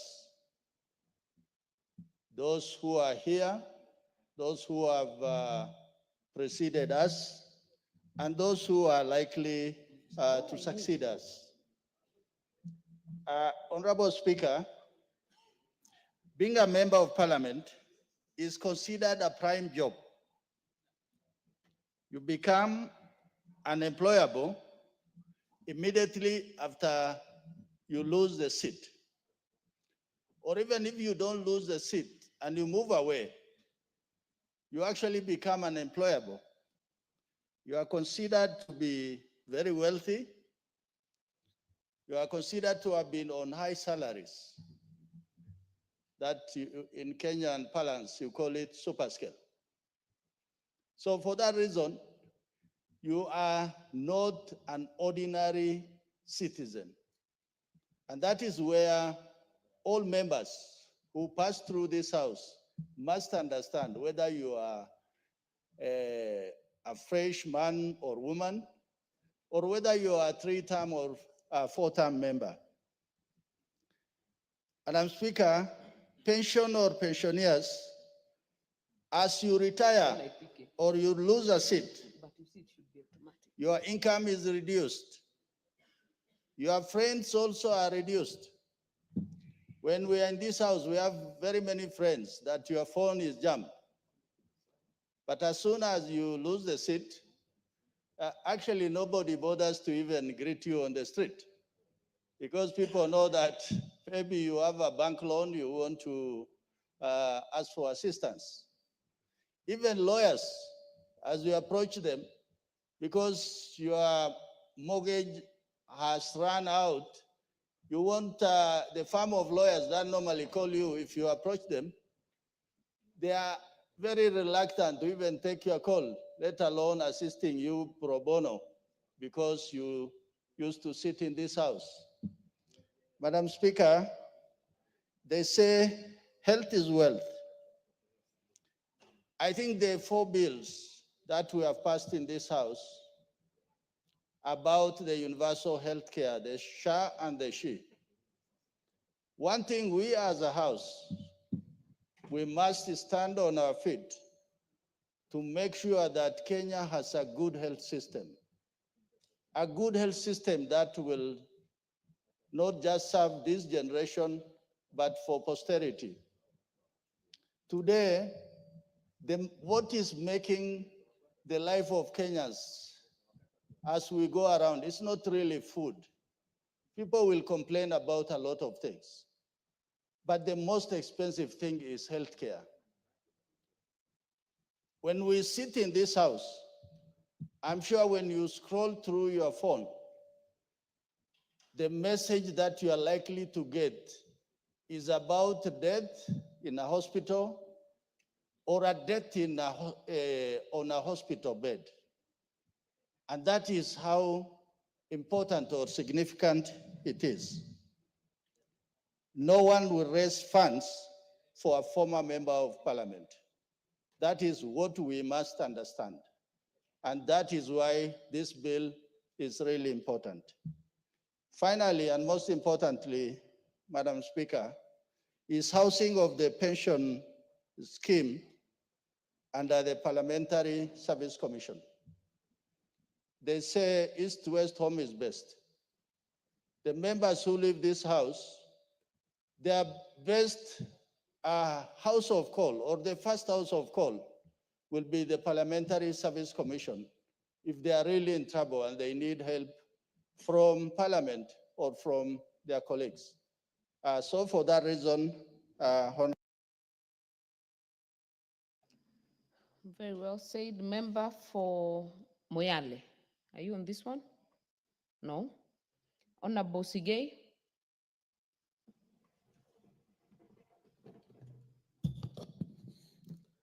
Thank you, Honorable Speaker, for giving me this opportunity to also contribute to this very important amendment bill.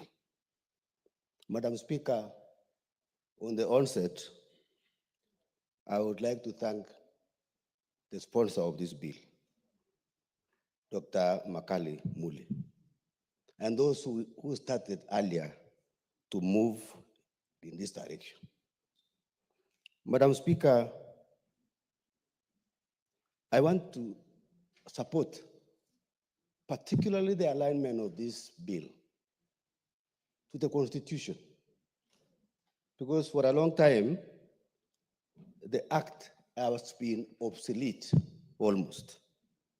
And Madam Speaker, this is high time. I call this bill, Madam Speaker, a bill of life and death. It's a serious bill, Madam Speaker. When you look at the former MPs who come to our area, you look at the way they are, those who are at home, Madam Speaker, you sympathize. And this is the reason why we support this motion. I want to also support the suggestion that this bill, the insurance should be domiciled in the Public Parliamentary Service Commission. Madam Speaker, I want to support this motion. One of the areas which we have a problem is mainly medical cover. And Madam Speaker, I've had an experience because at one time I also retired and we had a very difficult time, but we had NHIF to support us. Madam Speaker, I know if we can have share as a new medical cover, it will support this nation. Madam Speaker, I want to end by saying, while we are supporting ourselves as members of parliament, I need to bring in the issue of national treasury.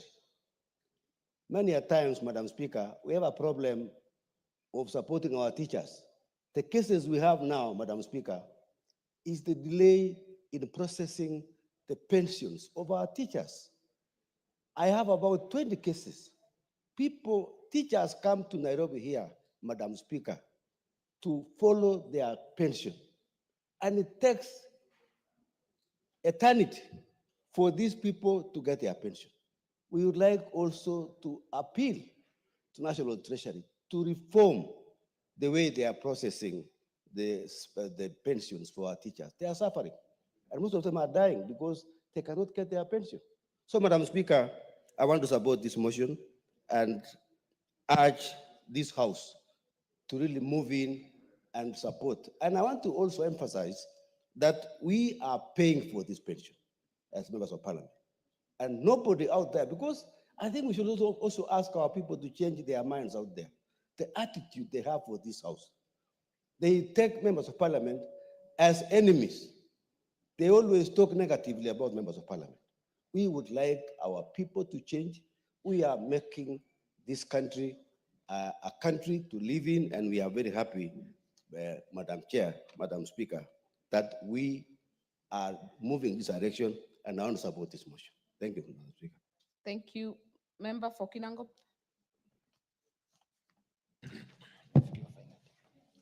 Thank you, Madam Speaker, for this opportunity to give my contribution to this very important bill by my colleague MP for Kitui Central.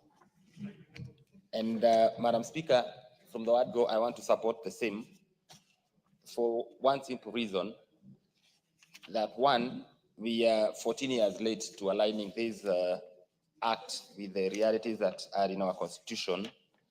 And Madam Speaker, you realize that when it comes to matters to do with parliament, it becomes very difficult for us to actually debate or even legislate, because we are perceived by the public out there as if we are legislating for our own and to benefit ourselves. And there's a cardinal rule, Madam Speaker, even as you serve food at home, being a mother like you are, Madam Speaker, you do not serve everybody else and not serve yourself, so that then that you're not perceived to be selfish. And I think it is right for this parliament to just act right. Despite the noise, people will always make noise whether we do the right thing, whether whatever it is that we do, there shall be some level of resistance from the voters, and because we run offices that are very competitive. Madam Speaker, I have taken keen interest just to look at how other arms of government deal with themselves. And I can tell you for sure, one of the arms of the government that we sit in, that is the legislature, is completely bastardized and does not seem really to be seen. It is not perceived by the public out there as if there's anything good that can come out of this house. We have had members of parliament who've sacrificially served their constituents for many years in this house. But after they have left, they're living in desolate states. They cannot take care of themselves, because by the time you leave this house, three things will have happened. You'll have lost your wealth, you'll have lost your health, you'll have lost your friends.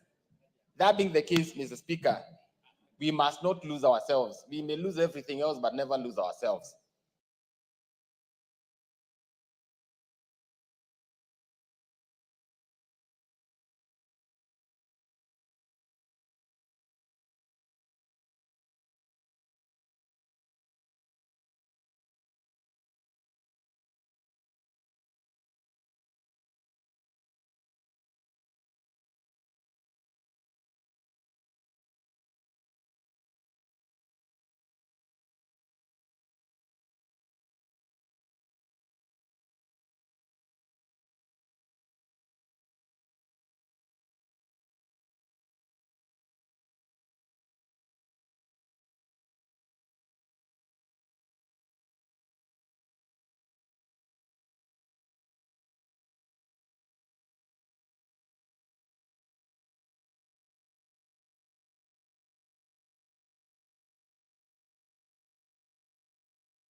But unfortunately, due to the accident that he suffered in the course of that year, in the course of that time, he was not able to move this bill. But I want to thank the Honorable Makali for indeed doing a very important job for the members of parliament. Madam Speaker, at the outset, I would like to make it very clear that this bill is not intended to add any benefits to the member of parliament.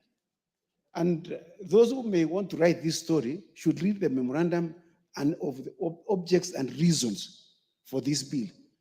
The reason for this bill, Madam Speaker, is to align the Parliamentary Pension Act, Cap 196, with the new constitution. As you know, Madam Speaker, the Parliamentary Pension Act only makes reference to the National Assembly. It does not refer to the Senate. Yet we know right now, as we speak, we have a bicameral house. So the Honorable Makali Mulu is seeking to align this bill with the 2010 Constitution. Madam Speaker, I want to speak about two very important things with regard to this bill. One, this bill is very important because it sets out in clear terms what the pension scheme would entail. As we align it to the new constitution, we are seeking to remove those areas which causes discrimination and which runs afoul to Article 27(4) of the Constitution, which says no person should be discriminated on the basis of anything. Madam Speaker, as you know, the Parliamentary Service Commission, which is our employer, runs a pension scheme for members of staff, which is domiciled within the Parliamentary Service Commission. Now, with regard to members of parliament, the other section, the other half of the employees is run in the executive arm of government. Madam Speaker, we must sort out that anomaly. And I would like to request the Honorable Makali Mulu to come up with an amendment to domicile the members of parliament, parliamentary scheme within the Parliamentary Service Commission, so that we do not need to go to the executive to sort out our matters. All our matters should be resolved in-house here. Madam Speaker, you can imagine when we returned, you know, Madam Speaker, I was retired in 2017.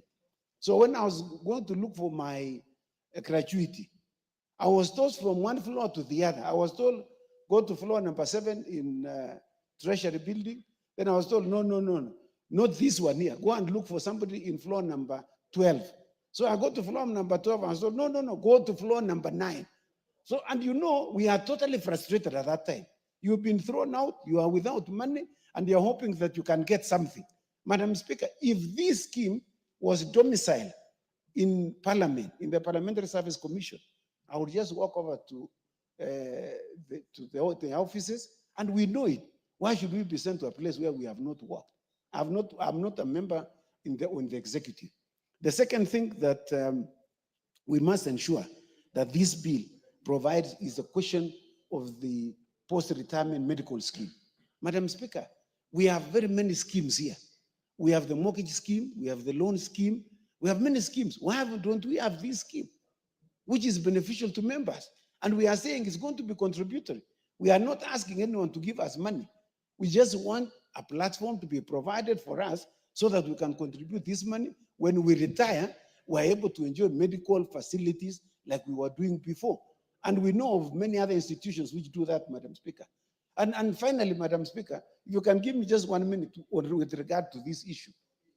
Establishment of a pension scheme in this side to be done.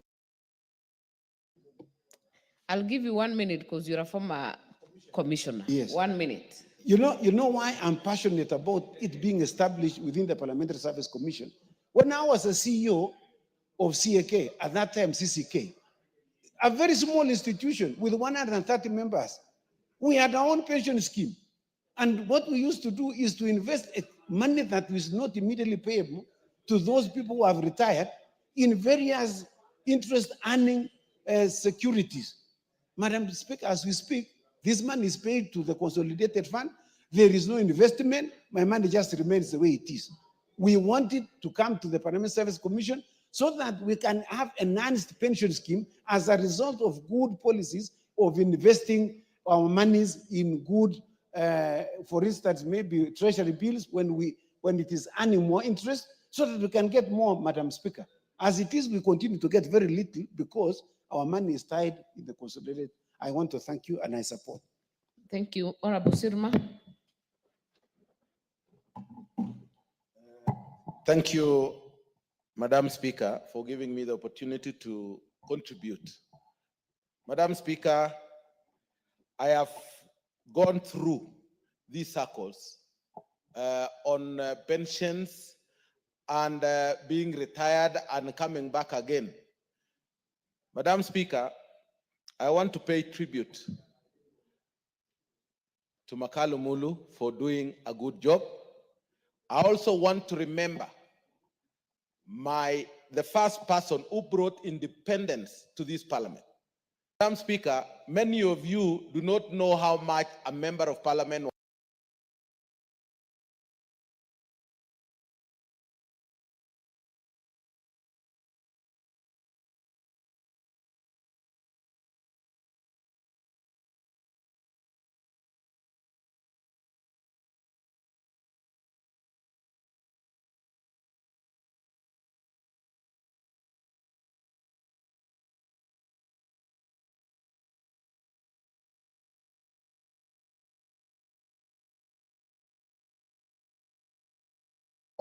as an individual in terms of, I have seen members whom I was here for 15 years, I went out for 10 years, and I have seen all.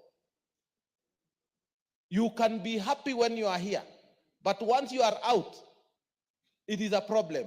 I also want to talk about the people who have made those members who are outside a bit comfortable. Dr. Njuguna, the former member of Gatanga, who created FOPA with other members. I also became a member, and I'm still a member because everybody is either a former or current or a prospective former member. So I want to tell you, it is time you made that decision now. And it is either you do it or you wait and see the vagaries of this world, how they will treat you. Madam Speaker, Parliamentary Service Commission, we have people of integrity who will be able to stand there. And Madam Speaker, I wish one time I should serve under that so that I am part of those people who have had the history of this house. And if we are able to get our money from ourselves and keep it and invest the way other pensions invest, even this government would not be going out of the country to borrow.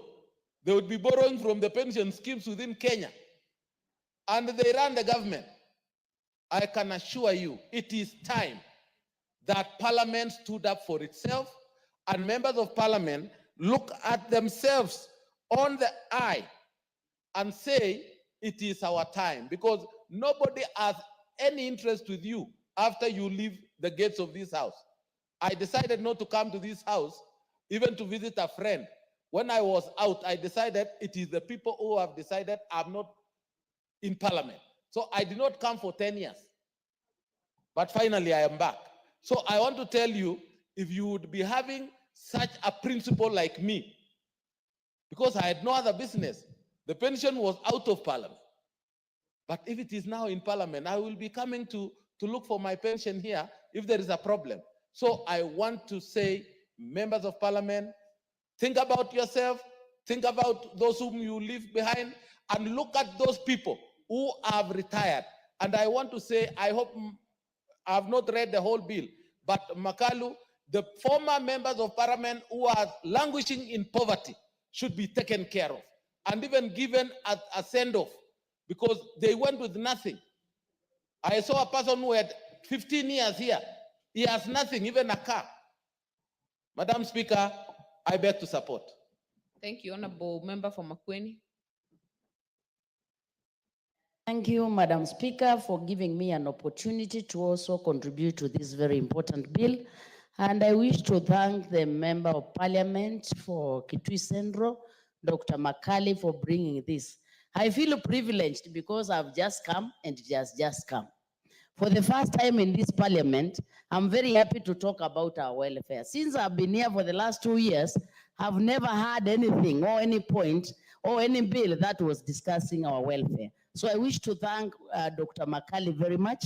And I actually appreciate, because the major thing here we are doing with this particular bill is sustainably manage our resources in a manner that it can take us to the next world. And I think that is a very wise idea. So I really sincerely congratulate him, and I hope we actually support this bill. I'm in particular very much impressed by the fact that we will need to move our pension to be managed by the Parliamentary Service Commission, because that way we can actually have our independence beyond this parliament, and it will actually ensure a smooth exit even when we are outside there and you actually need your pension. So I really want to applaud the Member of Parliament, and we really appreciate that. But this also brings us to another major question, which I think we can actually also discuss. I've had a member here saying, for us, because one of the major things is the issue of health. And we know what happens as you advance with age. And I really liked the advice that people told us to go to gym and be healthy and we eat well. That's a very good point.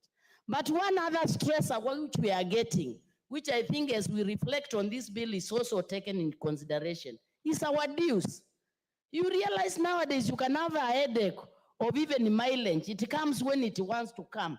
And I wonder, isn't that stressing our members? As we look at welfare when we retire, I think the welfare when we retire depends on the welfare as we work.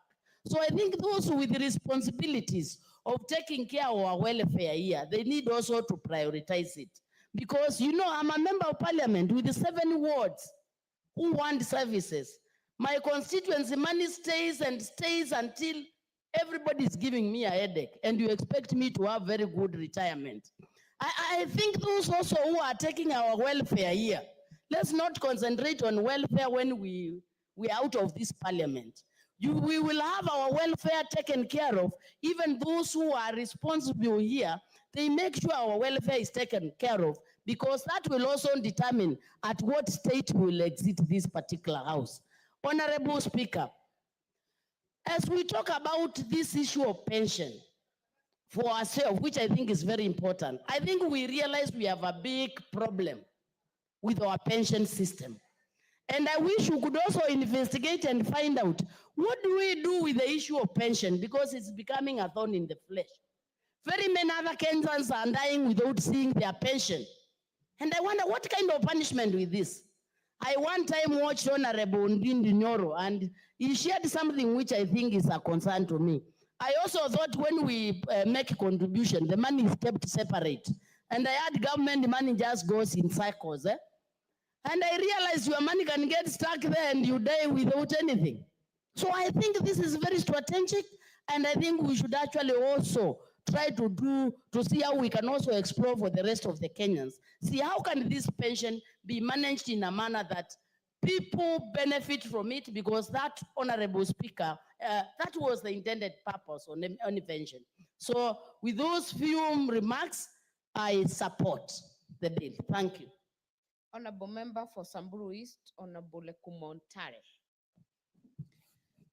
Thank you, Madam Speaker. Madam Speaker, I want to support this bill. And Madam Speaker, the retirement of members of parliament is not natural. And in fact, Madam Speaker, when somebody leaves parliament, it is not just because of age. You are forced to retire. And I think it is very important, Madam Speaker, our tomorrow is being prepared today. And it is good you have this plan so that when maybe you are not in a position to do what you usually do, then you have something to support yourself and even the people who still depend on you. Madam Speaker, living parliament is something I really don't know what to say, because you find young people leaving parliament, they have sat for 2 times or 3 times, and then you leave. It still means you have duties to perform. You have your lovely ones to serve. So this bill, Madam Speaker, is very important to members of parliament. And I think the purpose of pension is to protect and serve you after you have lived the service. That is the whole essence of the pension scheme. And this is your money that you only have to plan so that you'll have all the needs you have to attend after you leaving the parliament. And Madam Speaker, it is very important, and it is a good idea to bring the pension of members of parliament to Parliamentary Service Commission. Madam Speaker, people who are retiring, they are suffering in this thing called the BIMA and all that thing. And I think it is even very important for us to look at maybe those people. Madam Speaker, teachers who have taught our children for very many years, those government officers, they are suffering, looking for their pension. And I think this house also, we have to look at that other act, because somebody leave their service and you continue suffering for very many years. I want to challenge these people who are the ethics and the corruption people. They really need to know what is going on in the pension areas. Because, Madam Speaker, we are members of parliament and even we interact with these people. Sometimes they come to you that they need money to facilitate their money to be given. That is a very bad thing, Madam Speaker. And I think when this one goes to the Parliamentary Service Commission, I think it will be a good thing. And we really want to help our people who are retiring to get their money without struggling. And I don't know why documentation takes time. Why can't they tell people to bring their documents and file so that when somebody goes or leaves service, they don't struggle again. You are told to bring, I don't know which pay slips, and they have all the records.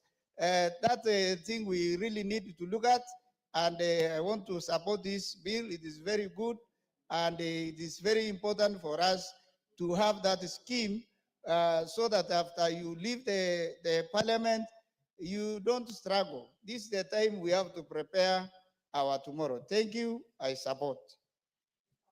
Thank you, Honorable Dick Maungu. Thank you very much, Madam Speaker, for the opportunity given so that I may also be able to support and comment on this very, very progressive bill. Let me start by appreciating the Honorable Dr. Makali Mulu for having thought it good to actually bring such an amendment on such a progressive bill. Madam Speaker, retirement is something that is there to stay. And at one point in time, we must exit. Just like in public service, people exit at the age of 60 years. But this being a unique house, Madam Speaker, people exit as early as 30 years, as early as 20-something years, depending on how long they've served and depending on how the people have found it fit.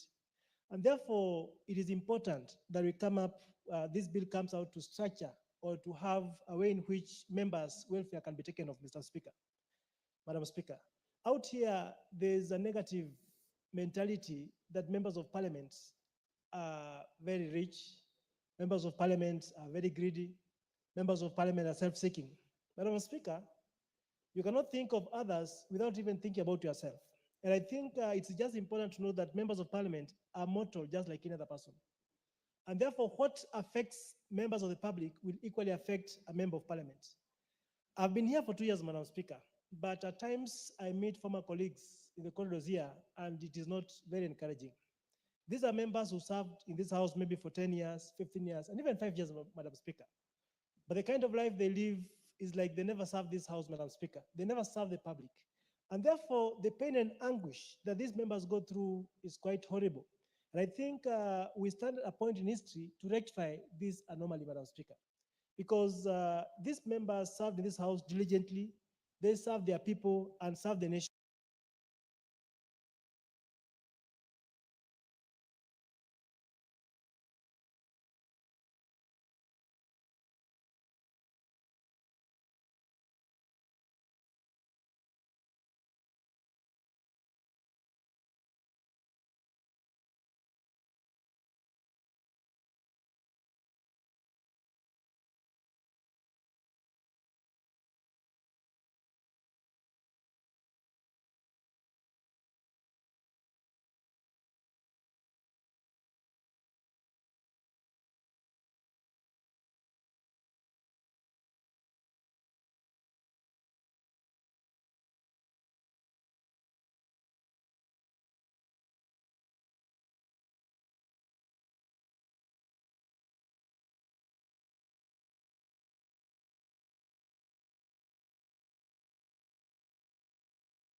but it is wrong for them to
even after leaving parliament, you carry that title with you.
When it's really needed to the members of parliament. Thank you, Madam Speaker.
Thank you, Honorable North, Honorable Pareyo.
uangalie mambo ya maslahi sana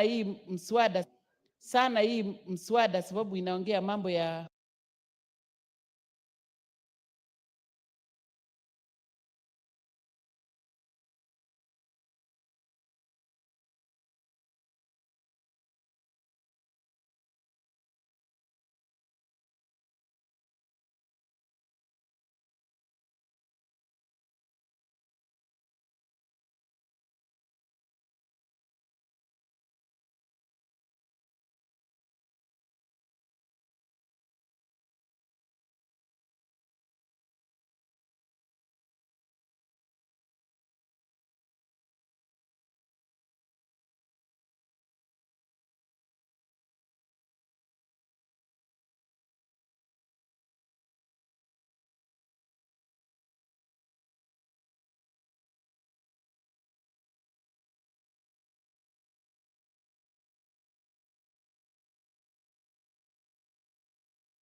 point, Honorable Speaker, which has come out strong. This fund, the pension fund,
of this bill so that we can have this crop scheduled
Itanibidi nizungumze kwenye njia ambayo italeta utata kidogo. Tukiangalia katika kila sehemu ama kila region, watu wanufaika kwa miti ambayo yatokamana kule kwao. Mfano tukiangalia kahawa, watu wa kutoka sehemu hiyo, serikali inafanya juhudi kuangalia itaweza vipi kuwasimamia na wao waweze kuendelea. Maavocado katika sehemu nyingine wanaendelea vile vile. Tukiangalia Narok County Council ama Narok County Government yanufaika kutokamana na mbuga za wanyama ile ambao ziko kule Masai Mara na zile nyingine. Sisi Kilindini kunufaika na mti wetu ni bandari. Bandari haijatunufaisha vile tunavyohitaji. Tunahitaji serikali ingilie kati kuona sisi bandari tunaweza kupata manufaa kama natural resource ama mti unaomea kwa nguvu ya Mwenyezi Mungu ambao ametupatia hayo maji. Na vile vile mti huu wa mrangi uweze kutuenua kama vile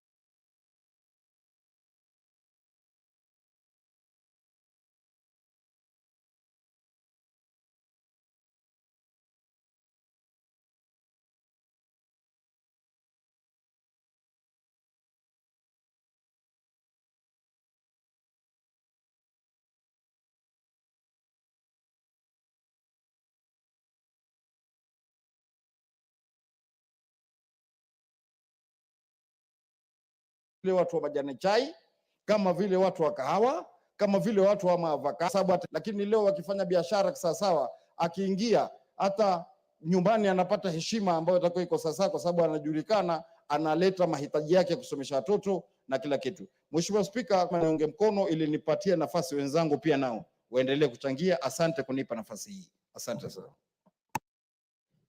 Thank you. Honorable Member for Diwa, are you on this one? And thank you. Right away, I support this bill, Crop Amendment Bill number 8.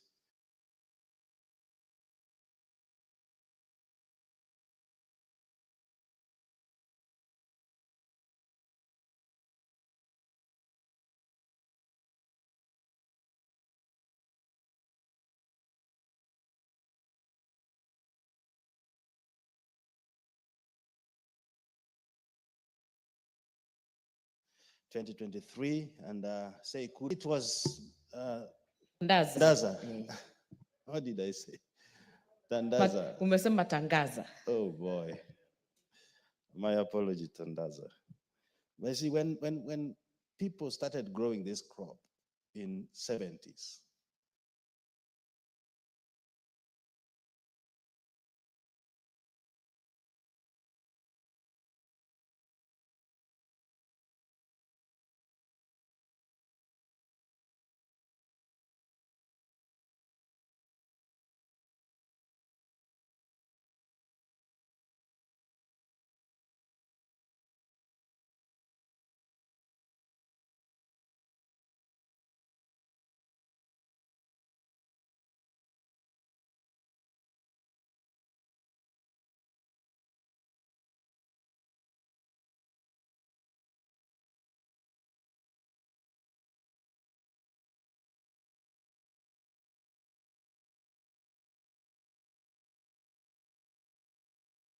those people had and they don't need pesticides. Users input in farming. That means that even farmers will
Good afternoon, and you're right on time for the Senate proceedings in this afternoon sitting on the 28th of November, the year 2024.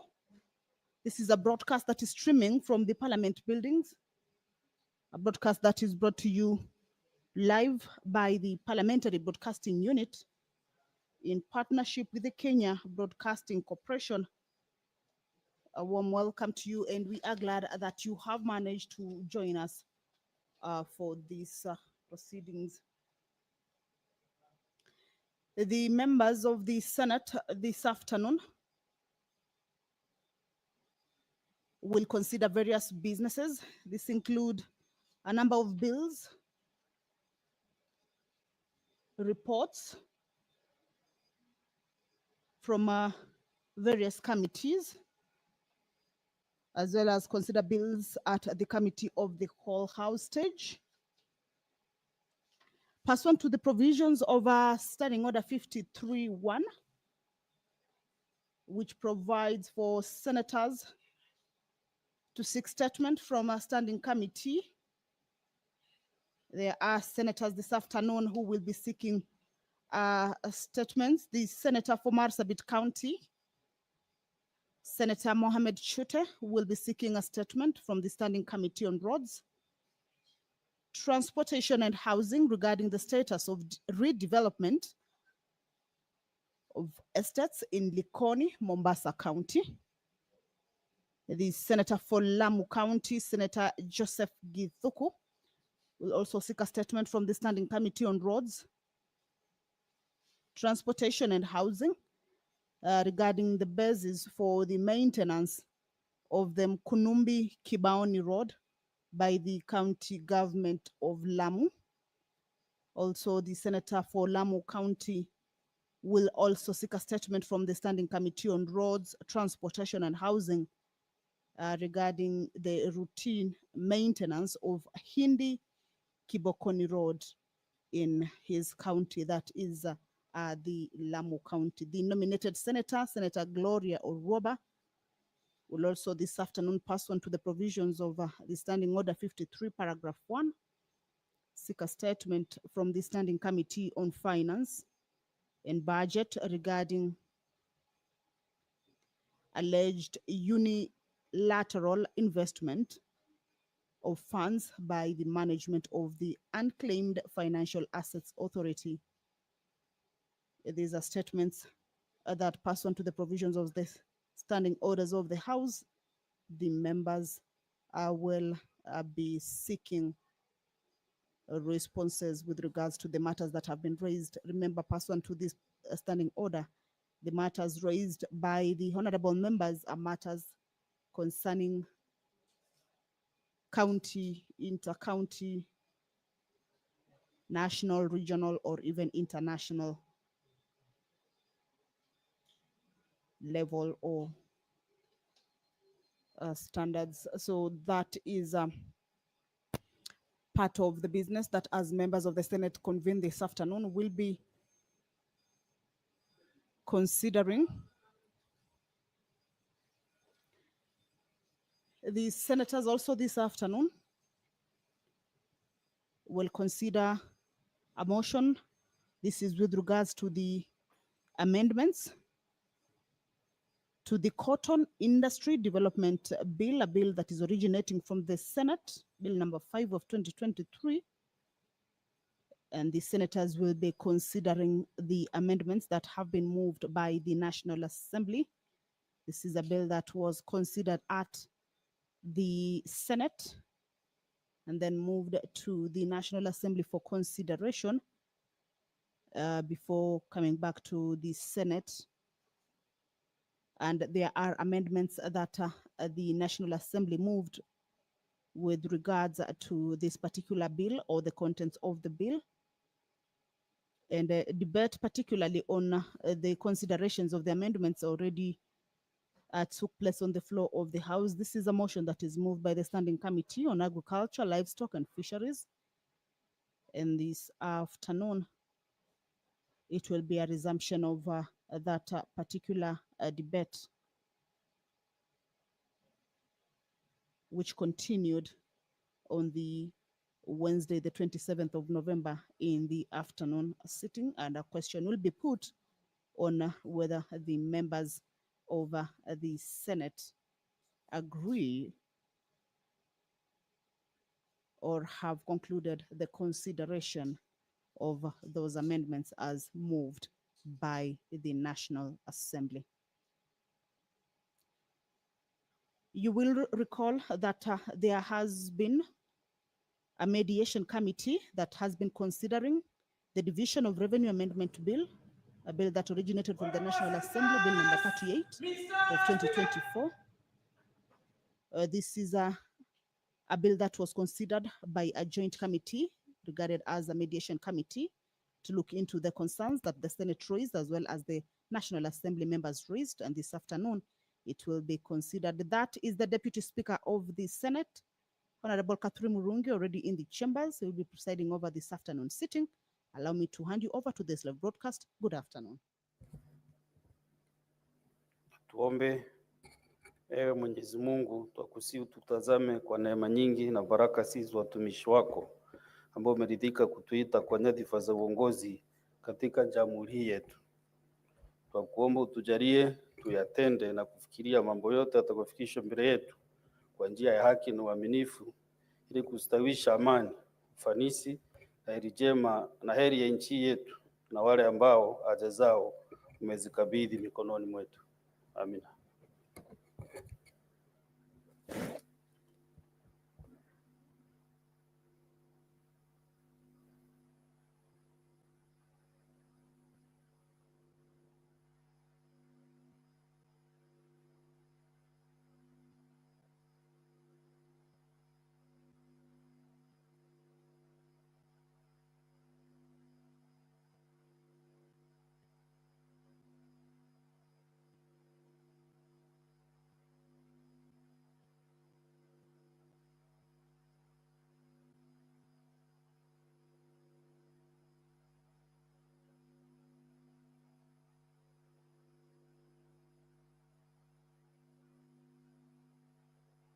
Okay. Clerk, do you have call? Sergeant Adams, can you link the call and bail for 10 minutes?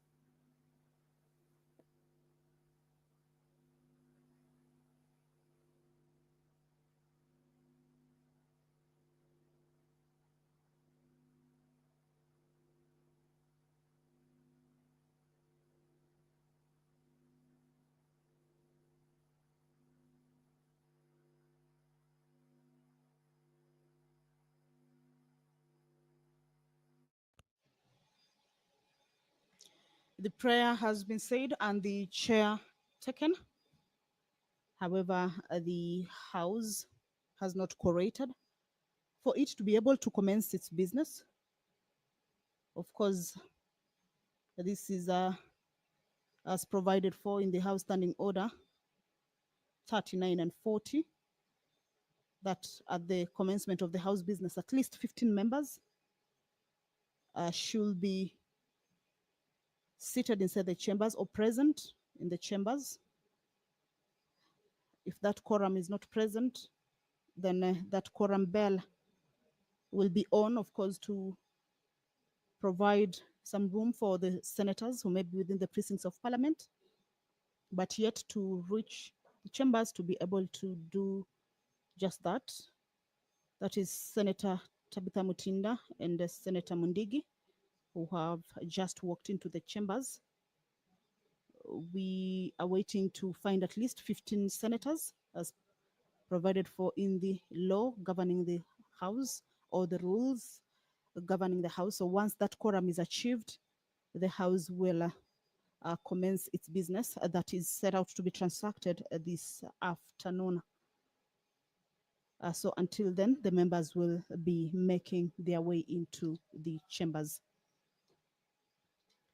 The report by the mediation committee that was considering the division of the revenue amendment bill, a bill that originated from the National Assembly, will this afternoon be considered, and this is a continuation of a debate that already kicked off on the floor of the House.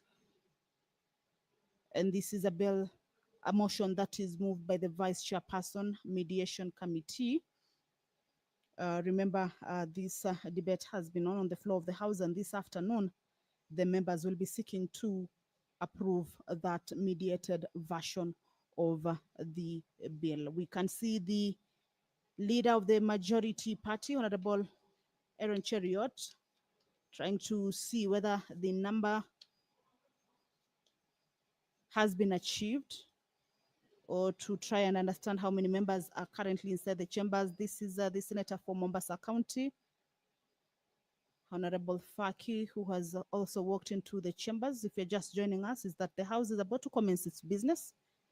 Just waiting to attain the quorum of at least 15 senators as provided for in the House standing orders.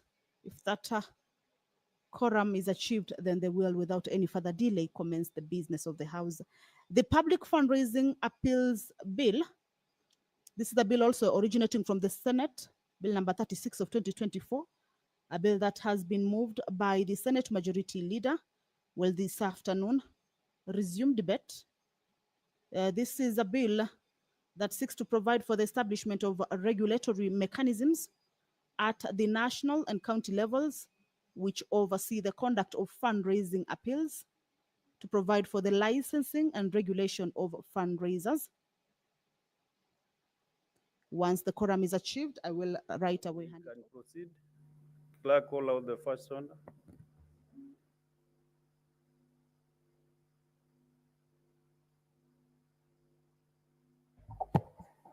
Order number 1, administration of oath. Order number 2, communication from the chair.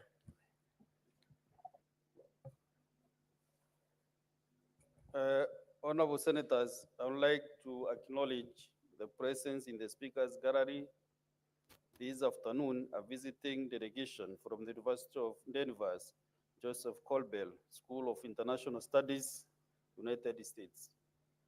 The delegation is in Nairobi for a research practicum under the Department of Diplomacy and International Studies, DDIS, at the University of Nairobi.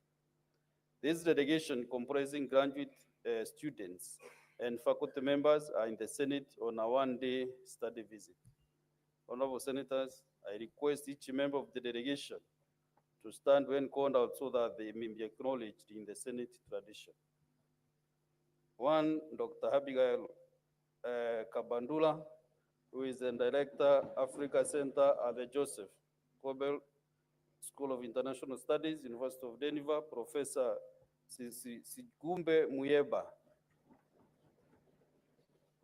Gracia Fernanda Castel, Alex Nelson,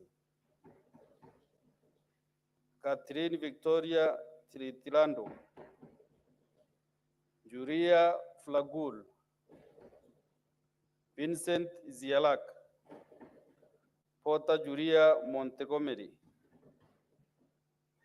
Tobias Somers Ellison, Jacob Matthew Tonozi, Olga Nseli Muanda, Dr. Win Lugut, Noel Angelop, and last but not the least, Cynthia Wajiro. On behalf of the Senate and on my own behalf, I extend a warm welcome and wish you a fruitful visit. Thank you.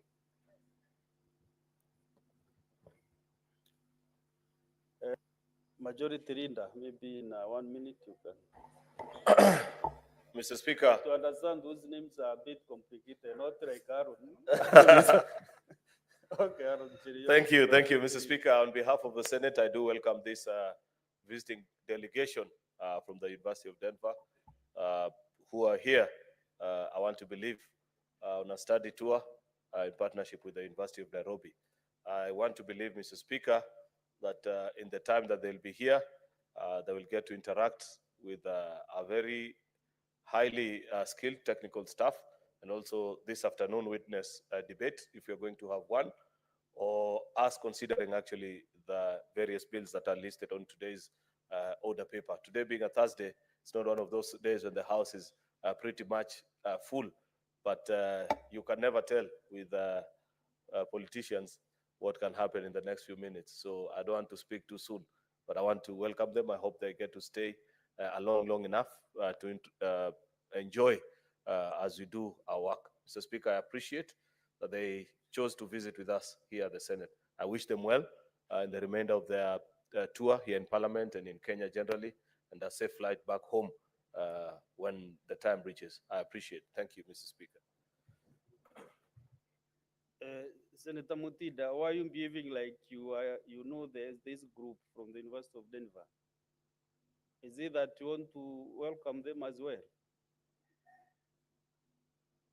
Yeah, 30 seconds. Thank you, Mr. Speaker. First, I want to really welcome the students, not because I'm behaving in a way that I know them, but I'm just priding by the fact that I'm also an alumni of the University of Nairobi. It's the only university in this country that is called the. I'm still a student, and also, Mr. Speaker, the course, the specialization, that is international relations, is what I specialized when I was doing my master's at the University of Nairobi, and I really want to encourage them to pursue further. Education has no limit, and thank you so much for choosing to be here in Senate. We are going to have quite a lot in our order paper, so we look forward that you're going to learn a few. Thank you, Mr. Speaker.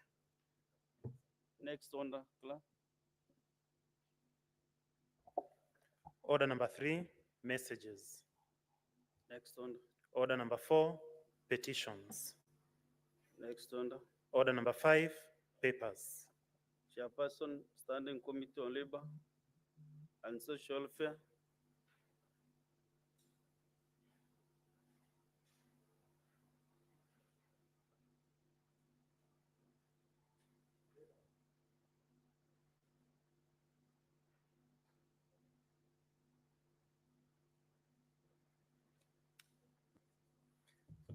Thank you, Mr. Speaker, sir.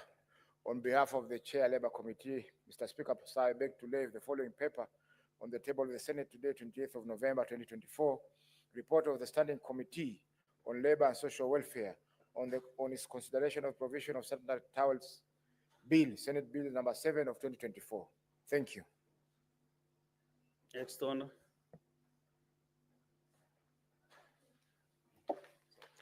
Order number 6, notices of motion. Next order. Order number 7, questions and statements. Okay, Honorable Senators, you have several statements and standing order 53-1. We start with the Senator for Marsabit County, Senator Mohamed Chute.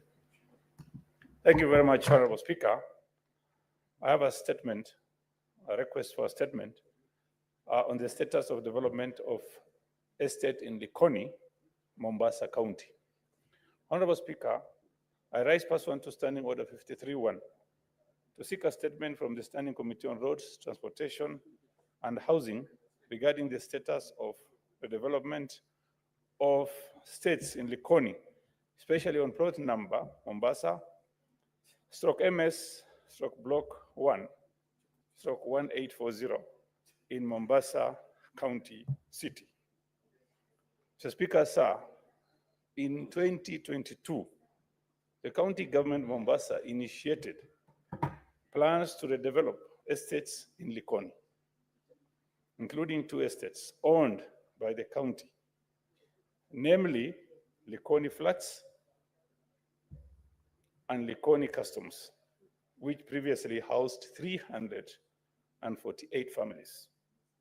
The project was intended to be completed within 2 years through a partnership with Goldland Rinco Company Limited under a public-private partnership agreement. The county government committed to providing each family with Kenya shillings 250,000 to facilitate their relocation to pave way for the project whose delivery timelines was 2 years. However, to date, the project has not commenced, leaving the displaced residents inconvenienced. In the statement, the committee should, number one, clarify the terms of partnership between the county government of Mombasa and Goldland Rinco Company Limited and confirm whether the partnership complies with constitutional and legal requirements of public-private partnership. Question number two, provide details on the size of land occupied by the states and ownership status of the said land. Number three, outline measures implemented by the county government of Mombasa to support the allocated residents, given that the estimated 2-year project timeline has lapsed without progress. And finally, Honorable Speaker, number four, state the reason for the delay in the commencement of the project and provide a clear timeline for its completion. Thank you, Honorable Speaker. Next is Senator Joseph Giduku. He has 2 statements. Those statements are dropped. The third one is Senator Gloria Roba, and I can see she has requested that statement to be deferred. Before we go to the statement and standing on the 57-1 by the majority leader, I can give Senator Mohamed Faki.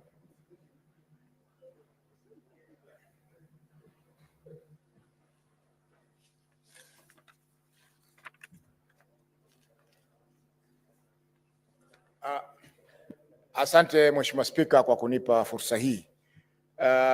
Naona Senator Marsabit, Senator Chute ametoa statement kuhusiana na ujenzi wa manyumba katika maeneo ya Likoni. Mheshimiwa Spika, kwa hakika Senator Chute hakutaka ushauri kutoka kwangu kuhusiana na statement hii. Na kwa hakika Senator Matinga, mwache Senator Chute asikize ninayosema. Na kwa hakika ni makosa kwa senator kwenda kwenye gatuzi jingine na kuanza kutafuta miradi bila ya ushauri wa senator muhusika. Kuna wakati katika bunge lililokwisha kulikuwa na senator mteule hapa na sio senator mteule, senator West Pokot, Senator Bokisio na Senator Cherargei. Na Senator Cherargei alikuwa anazungumzia sana masuala ya West Pokot kuliko masuala ya Nandi. Na Senator Pogisio akasema kwamba kuna mdudu anaitwa mulmulwas anazunguka kila mahali. Kwa hivyo Senator Chute, usijokaa kama yule mulmulwas kwa siku za usoni, kwa sababu kila mtu ana gatuzi lake, na kama hujatoa statement ya gatuzi la mtu mwingine ni swala la kata sema ni heshima kwamba uzungumze na yule muhusika ili aweze kuwa at par na wewe wakati unatoa statement hiyo. Asante Mheshimiwa Spika. Let's Senator Majority Leader 57-1.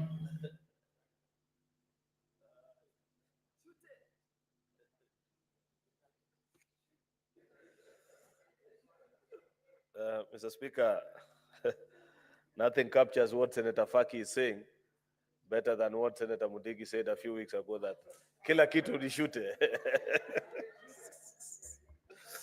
Mr. Speaker, this is a statement of the business for the week that commences on Tuesday, the 3rd of December, 2024. Last week, actually, this year, finally. I cannot wait to break for recess, Mr. Speaker, and get to be with constituents and family.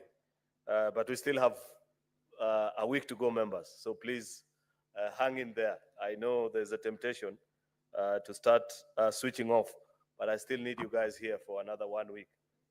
Pursuant to Standing Order number 57-1, Mr. Speaker, this is the business that is before us. We have 54 bills that are pending conclusion, actually. of which 37 are at the second reading stage, and 17 are the committee of the whole stage.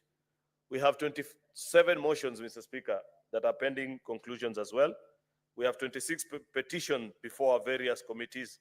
21 of them are actually due for reporting by the various standing committees. It's my sincere hope, Mr. Speaker, that committee members can put in the hard work and give the reports of these petitions, preferably the 26 of them, but most importantly, the 21 that are already out of time. We have 439 statements that have been raised here or sought in pursuant to Standing Order number 53.1, and they are under consideration by the various committees, Mr. Speaker.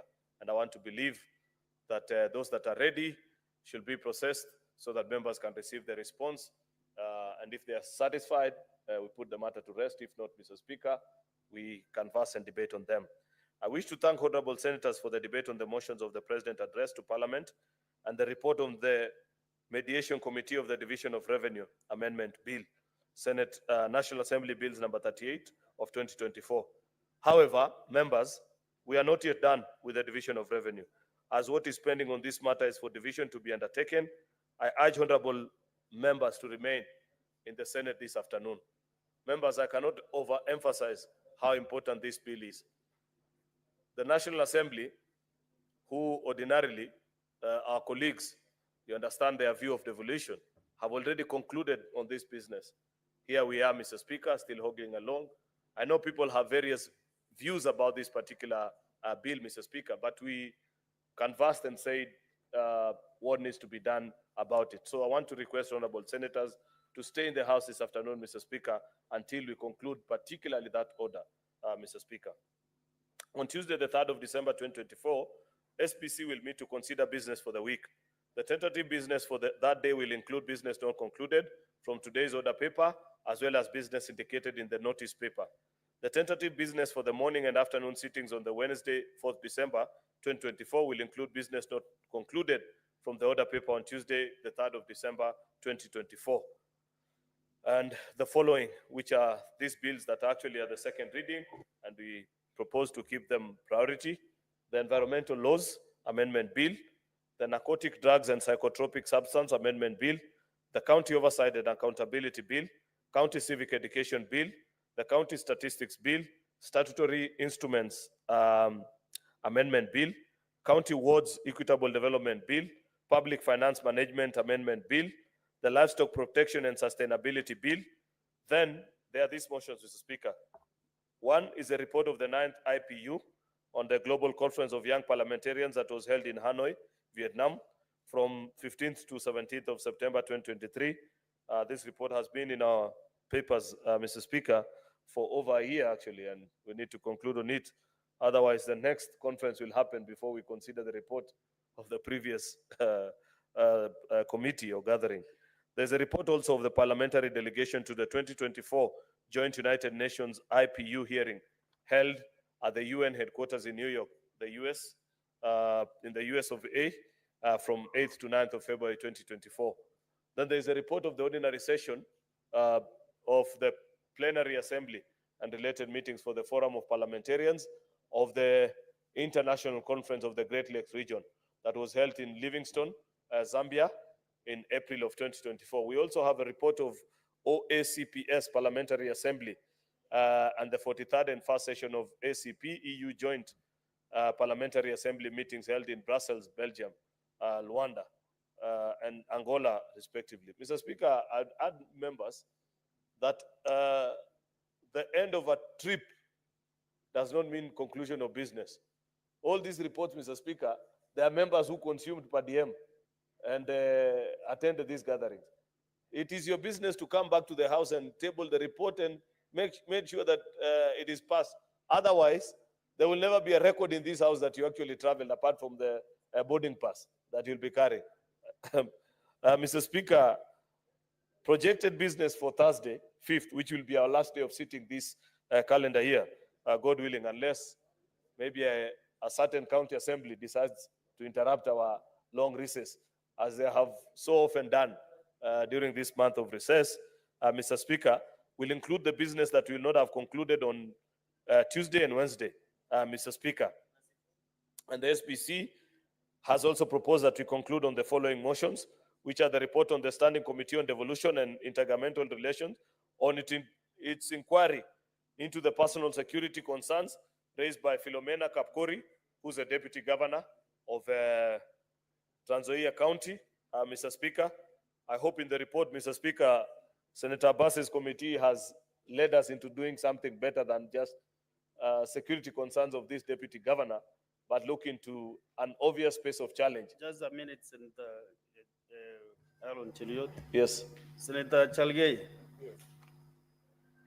This is the same thing you are doing in the Senator Pogisio last parliament. How can you just cruise from Nandi to West Pokot without even nothing there? Can you walk to the high and then you bow? Yeah.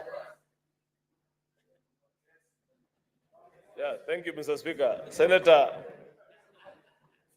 Cherargei needs to know this is not Chepterwai market where you just walk around, Mr. Speaker, haphazardly. Mr. Speaker, there's also the report of the Standing Committee on Devolution on into the inquiry in the state of markets in Vihiga and Bungoma County, arising from a statement raised by Senators Osotsi and Senator Wakoli. There's a progress report on the NCI National Cohesion and Equal Opportunities and Regional Integration Committee on the diversity and inclusivity of staff composition of the state agencies. This is a very important report, Mr. Speaker. Why do I say this report is important? It is important because, Mr. Speaker, this is one of the things that we asked this committee led by Senator Chute to look into at the height of the motion that we passed here after the invasion of Parliament in June. So I hope they have done a good report together with legislative proposals on how to equalize employment opportunities for all Kenyans from all walks of life, from all the 47 counties, Mr. Speaker. And if they haven't done that, we need to return them back to work to ensure that they do actually that in compliance with what that motion required of them. We also have a report on the Standing Committee on Energy on the challenge of power purchase agreements, renewals, and electricity supply in Kenya. I know Senator Matinga is about to exit the chairmanship of Energy Committee to concentrate more on taking care of our welfare as our newly sworn-in commissioner, Mr. Speaker. But this is one business that he still owes to the House, Mr. Speaker. Power purchase agreements remain to be extremely controversial in this country. The fact that we continue to purchase power at an exorbitantly high price, Mr. Speaker, yet year after year, if you go to the office of the Minister for Energy, Mr. Speaker, you will see a long list of people actually who put in applications to do power exploration, far more cheaper power from either geothermal, wind, solar, Mr. Speaker. But because of these existing arrangements, Mr. Speaker, Kenyans continue to buy power at an expensive price. And I hope that our Energy Committee, the man or the woman that will take up that mantle, Mr. Speaker, the bullseye of a trophy for Senate belongs to them eventually being able to unravel that mystery, Mr. Speaker, and ensure that we guide the country into an effective and affordable power for all citizens. That is a challenge. In fact, Mr. Speaker, I may as well leak that if somebody was to write a dissertation, then I may favorably consider that person to replace Senator Matinga on that topic specifically. Finally, in conclusion, Mr. Speaker, there are critical businesses that are pending for consideration. We have the mediation reports inter alia on equalization fund, on the county government's additional allocation. Mr. Speaker, I must report, Mr. Speaker. Under Senators, Senator Medu. Yes, sir. I can hear your voice from my right side. Mr. Speaker, I must report to the House that over lunch hour today, somebody who sits in the county government's additional allocations mediation committee pointed out a very serious concern to me, that the members, out of the 9 members that we sent to that committee, they have so far had 2 meetings, and in both meetings, only 3 members have attended. Mr. Speaker, this is an extremely important bill, and you know what it means for county governments. Therefore, I want to reiterate before the entire House that if we grant you the opportunity to represent us in a mediation committee, you cannot treat it like an ordinary committee, Mr. Speaker. We have sent you there to put the perspective on behalf of all the 47 devolved units of this country, Mr. Speaker. And therefore, I want to urge members that they take their work seriously. I commit, Mr. Speaker, to push because it is my sincere hope that before we break for recess on the 5th of December, we will actually have concluded on this particular business, because this is more than 60 billion Kenya shillings that deserves to go to our county governments, Mr. Speaker, which unfortunately, before the consideration of this mediation report, we cannot unlock. The above may have an impact on the program for business next week. Accordingly, we will make necessary adjustments. Mr. Speaker, I thank you and hereby lay this statement on the table of the Senate this afternoon. I thank you. Thank you, Senator Alon Cheluot, the majority leader. Actually, you mentioned something very, very important to the members. Not besides these IPU and OAPCPS conferences, to the chairs of committees when I'm on this chair. Like, if your committee makes a trip, within 2 weeks, that committee should table their report here so that we can see whether we are getting value for money on these trips. So chairs, take note. And this has gone on record. When I served at the National Assembly, that is what we used to do. Therefore, chairs, you are well advised. Senator Fatuma Duro, can you read your statements, the two of them? Okay, Tuesday next week, fine. Next order.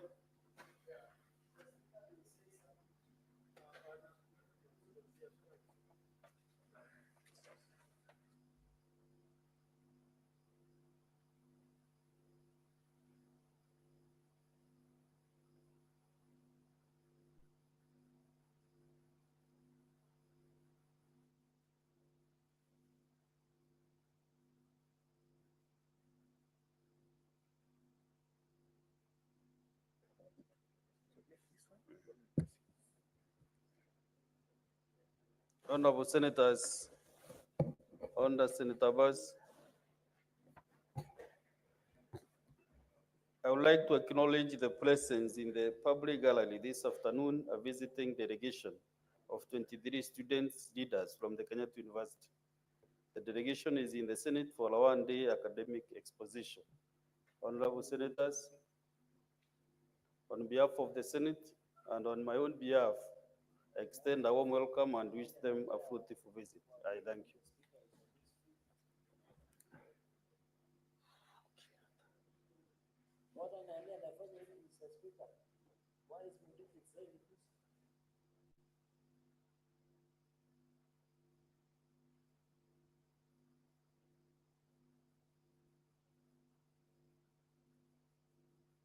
I'm looking for alumni of Kenyatta University. Kenyatta. Senator Kisang, were you at the Kenyatta University? KU? Yeah? Now you are not qualified. You are not a good example. Who is that? Okay, Senator Beatrice.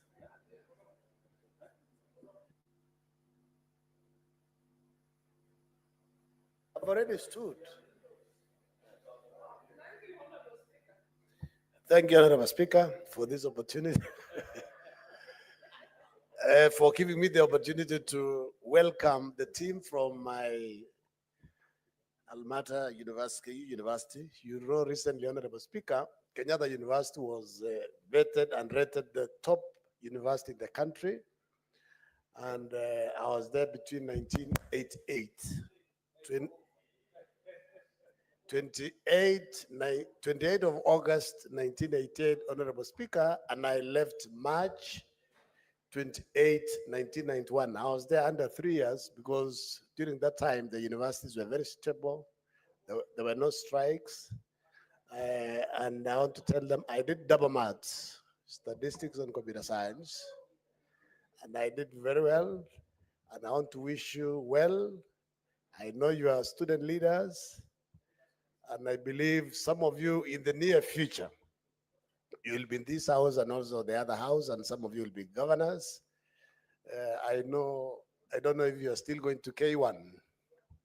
You know, there was a famous place we used to call K1. I don't know if you still go there. We used to go to Ruiru. The estate across the university, they call it, there was no estate there opposite Kawa Barracks. Kawa Barracks, actually, Honorable Speaker, and Kenyatta University was one. The military used to cross to Kenyatta University to practice. We used to go to barracks to enjoy ourselves. So we were like a team, but you know, because of your numbers, I think they have closed that small place we used to go across. Enjoy yourselves and do well, behave, get disciplined, and you'll go places. Thank you very much. Professor Mukenda did very well for the university. Thank you. Next. Senator Beatrice Ogora, 1 minute with the Honorable Speaker, I thank you for granting me the chance. I happened also to have done my second degree at Kenyatta University then. And Honorable Speaker, just to tell the students that leadership is so universal. You are on the right track. Senator Pisang reminds me of Kilometer 1, where a number of us would spend only 20 shillings per day to survive. So whatever you are going through and any other student is not only extraordinary to you. We have all been there. We welcome you into leadership. All we ask you is that be the leaders that this country aspires to have. Help everybody take this country to the next level and let us have one happy republic called Kenya. Welcome. Thank you. Thank you.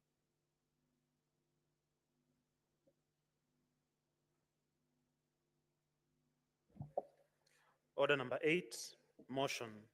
Consideration of the National Assembly amendments to the Cotton Industry Development Bill, Senate Bills number 5 of 2023.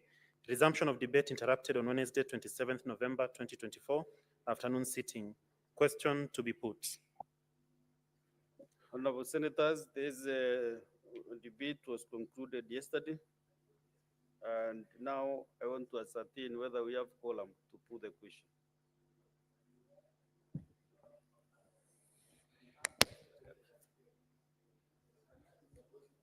Honorable Senators, I put the question that the National Assembly amendments to the Cotton Industry Development Bill, Senate Bills number 5 of 2023, be now considered.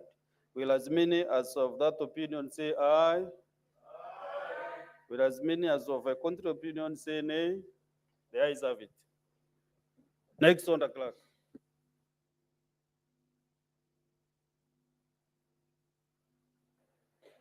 Order number 9, motion.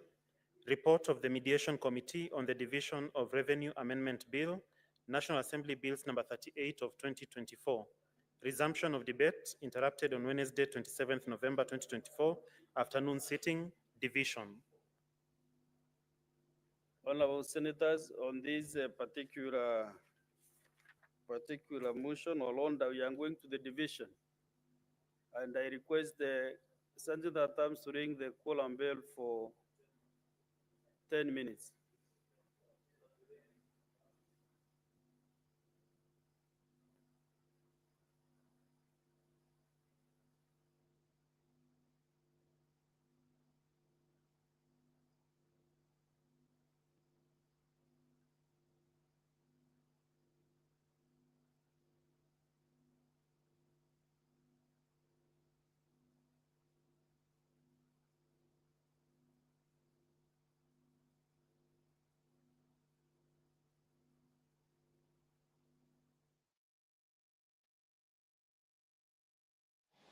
Division. The Speaker has directed that division bell be rung. This is for the senators to prepare themselves to take a vote on the mediation committee report with regards to the division of a revenue amendment bill, a bill that originated from the National Assembly. However, the controversy with regards to the monies allocated to the counties that members had differed on the amount led to the establishment of the mediation committee, or a joint committee with members from the National Assembly as well as members from the Senate. The mediation committee was co-chaired by the Mandera Senator Ali Roba and the Kiharu Member of Parliament, Honorable Ndindi Nyoro, that is from the National Assembly, for the members to be able, or for the committee to be able to consider the total amount that will be allocated to the counties for the 2024-2025 financial year. And this is a mediation committee, or a report that saw the two committees that formed the mediation committee unanimously agreed to allocate 387 billion to the county governments. It was a decision that was reached after extensive deliberations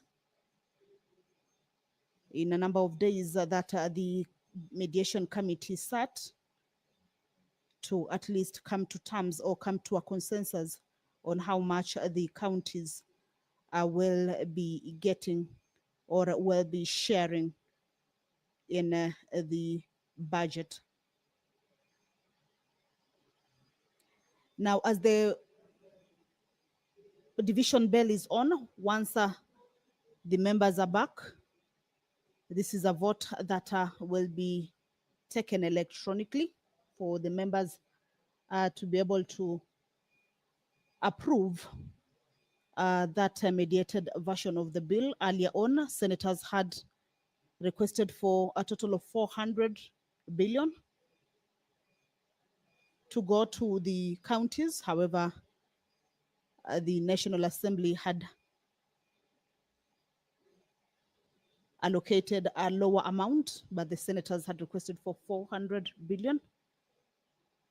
And that disagreement led to that establishment of the committee, and the agreement that came out of that committee was that at least 387 billion be taken to the counties. So this afternoon, this is a bill that was part of the bills that Parliament had been requested to conclude on or expedite as fast as possible to enable the counties receive monies. Remember, as governors have been lamenting that counties do not have monies, or there is a cash crunch at the counties. Of course, one of the issues being the delays by the Treasury or Exchequer to disburse the monies to the county governments. And of course, the other issue being the fact that right now that equitable share for the county had not been agreed on, but the mediation committee came to a consensus on that amount. And this afternoon, the Senate will have to approve, or will take a vote to approve that amount that will now be going to the counties for service delivery, as well as development in some of these sectors. The vote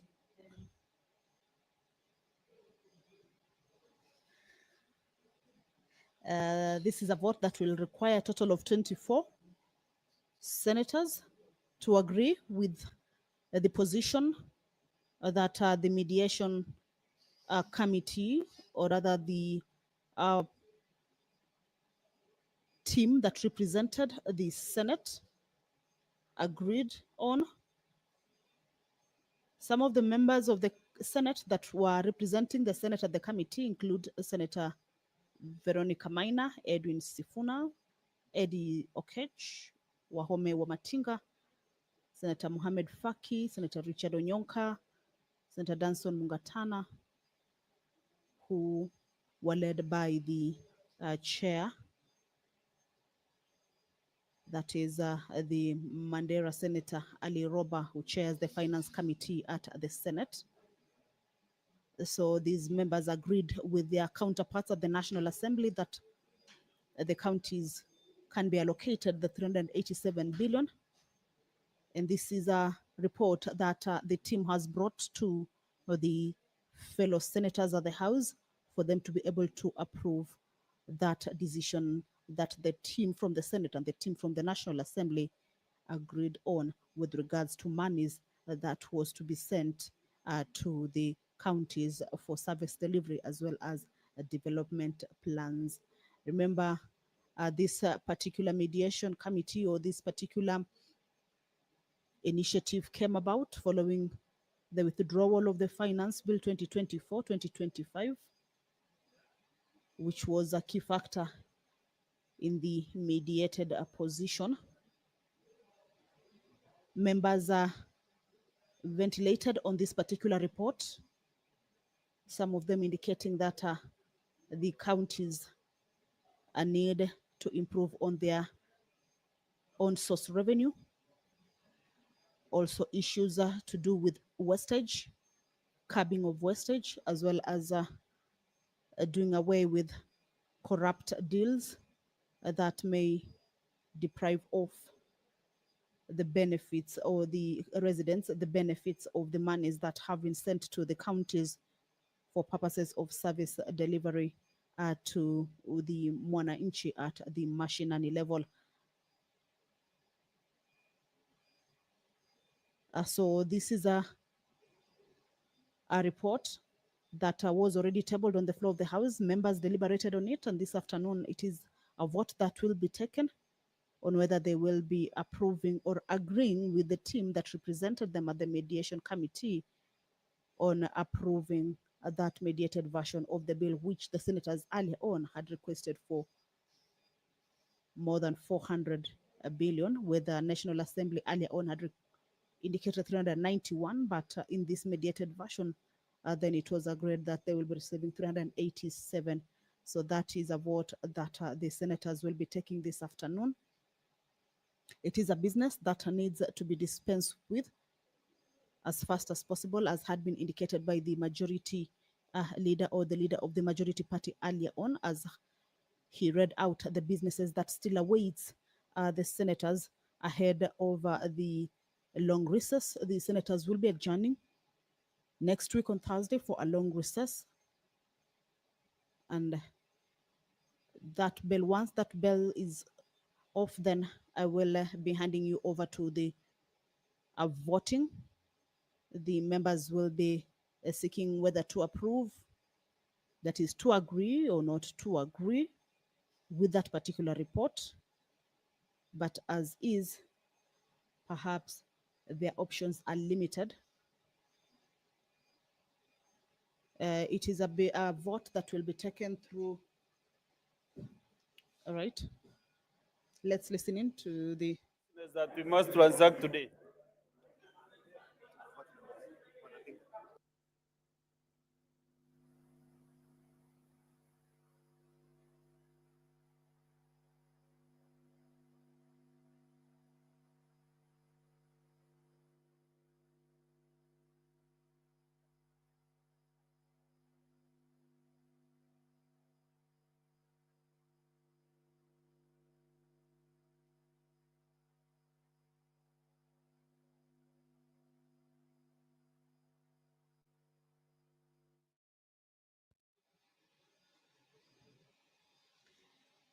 The division bell is still on. Remember, the business that is on the floor of the House currently is a consideration of the motion on the report of the mediation committee on the division of revenue amendment bill, a bill that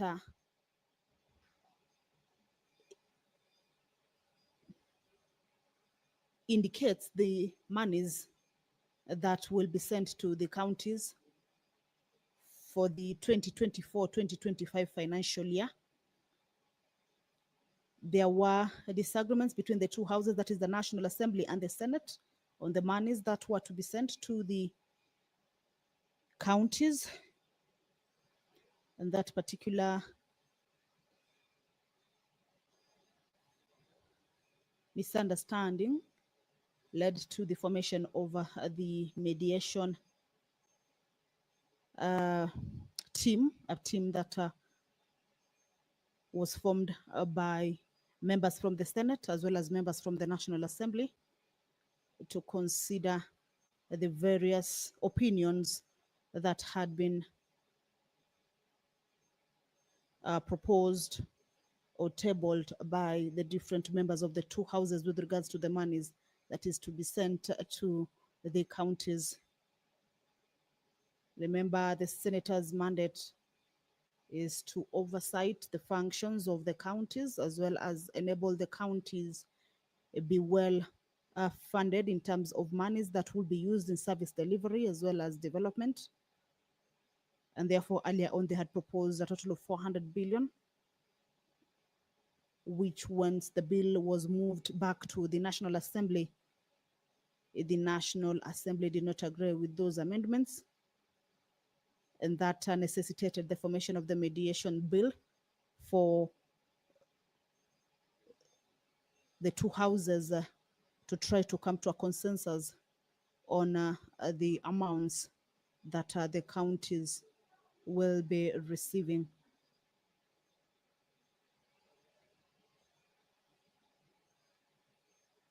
So that is a division bill. That particular report was already tabled on the floor of the House and members ventilated on it, giving their opinions with regards to the monies and with regards to the functions of the counties.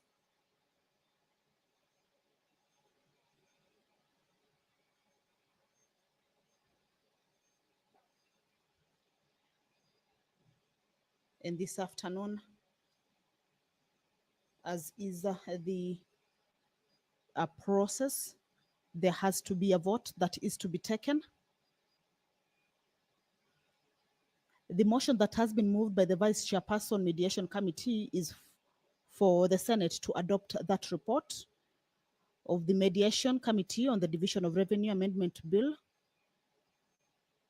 that was laid on the table of the Senate on Tuesday, 26th of November, the year 2024. And of course, further approve that mediated version of the bill. The monies that the mediation committee agreed on was 387 billion. And that is the amount that, as the senators take a vote this afternoon, would mean will be sent to the counties for the counties to be able to make use of those monies for their service delivery as well as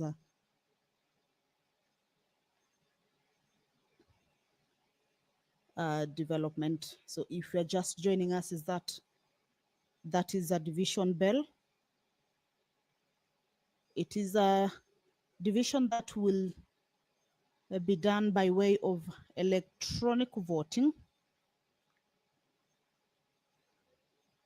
And of course, as the members take that particular vote, we'll be able to project the screen on how the voting is taking place. At least 24 members have to approve or have to agree with the position of the mediation committee or the mediation team that represented the House at the mediation committee.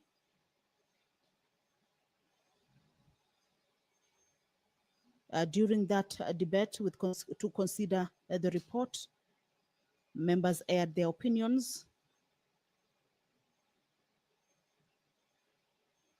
Areas such as matters to do with curbing wastages of the monies, eliminating corruption, as well as early disbursement or timely disbursement of the funds from the exchequer were some of the issues that came out. Also, counties improving their ways of on-source revenue to be able to supplement that budget that comes from the exchequer. Some of the issues that came up. Once that a bell is off for indicating that the division or the members are ready to go into division, then we will, without any further delay, hand it over to the House to take that vote. But that is a division bell for the members to be able to come and vote on that motion, where the team that represented the Senate at the mediation committee wants the House to adopt as well as approve that mediated version of the bill.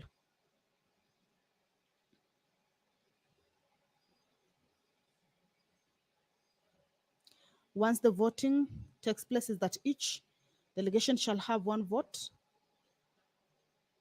to be cast on behalf of the county. That is by the head of the county delegation. In the absence of the head of the delegation, by another member of the delegation designated by the head of the delegation. And these are senators representing each county.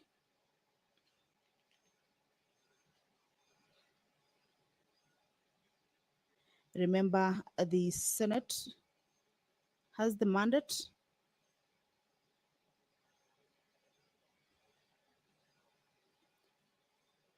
not only to oversight the counties or county governments, but also to look into the welfare in terms of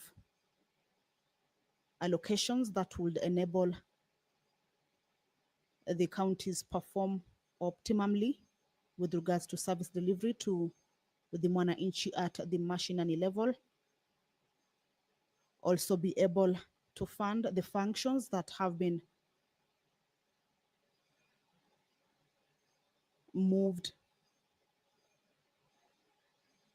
to the county governments. Also monies that would cater for the recurrent expenditures of the counties. So their position in the monies that is sent to the counties is very, very pertinent as well as vital in order to assist the members or the governors perform their duties.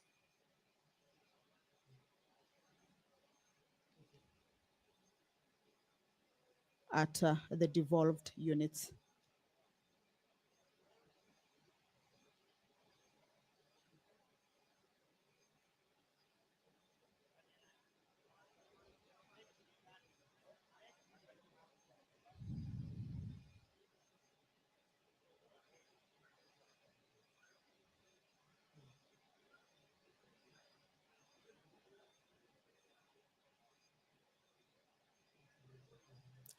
That is a division bell currently on. The members are about to take a vote at the division stage of the consideration of the report of the mediation committee on the division of revenue.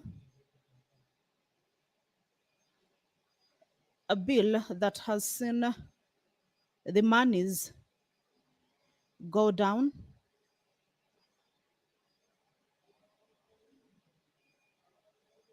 by close to 13 billion. Earlier on, the position of the Senate was for the counties to get around 400 billion. A position that the National Assembly did not agree with, owing to the withdrawal as well over the Finance Bill 2024-2025, which has been cited as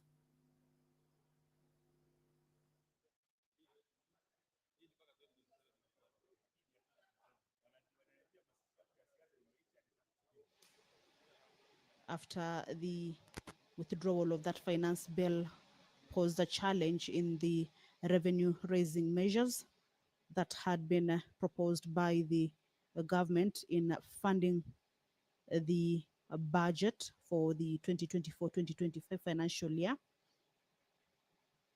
And these are some of the concerns that had been raised by the National Assembly members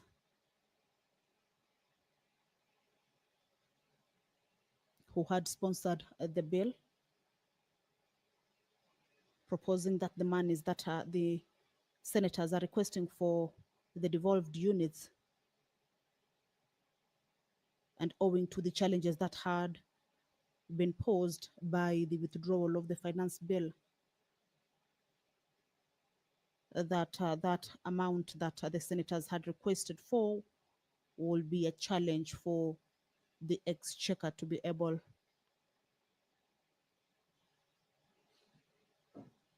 to fund the county governments.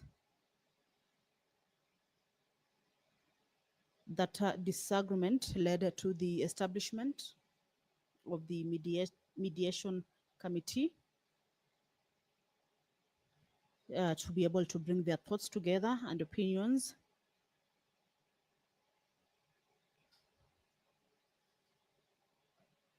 in order for that agreement to be reached at on how much the counties will be getting.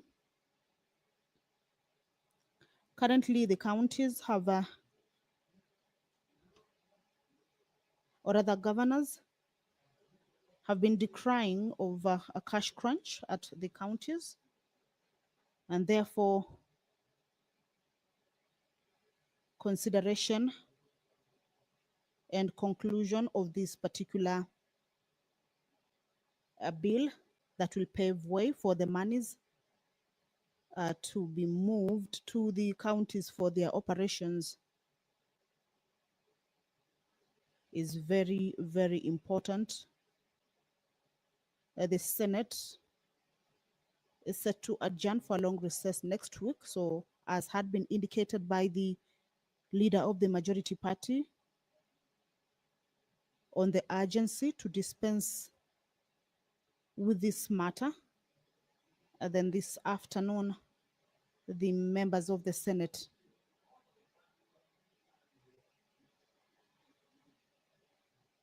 will be needed to take a vote either to adopt that report of the mediation committee as well as approve it, or rather approve the mediated version of the bill, or reject. Those are the two positions that the members this afternoon will be taking, either to agree or disagree.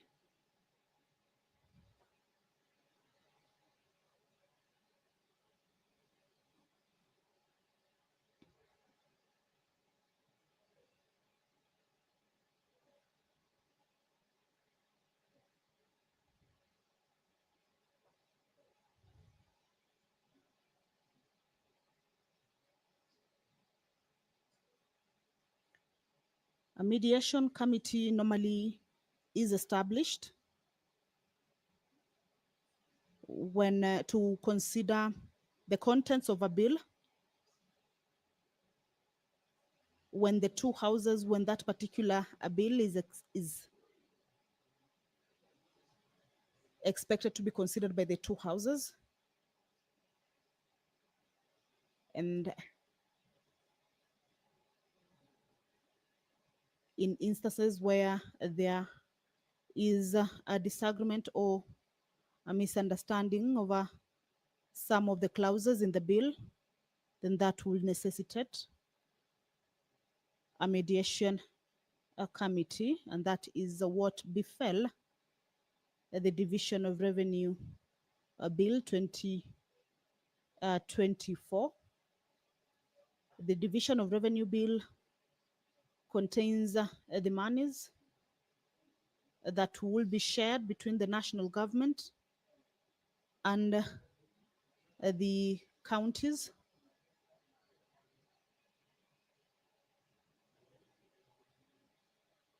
And the Senate normally has a big say in such allocations, as its mandate is to take care of the functions of the devolved units. And this would include the monies that are allocated to the counties for their operations. Remember, there are functions that were also devolved. And in that case, then senators say that if the counties are not well resourced, then that would affect the operations or service delivery at the counties.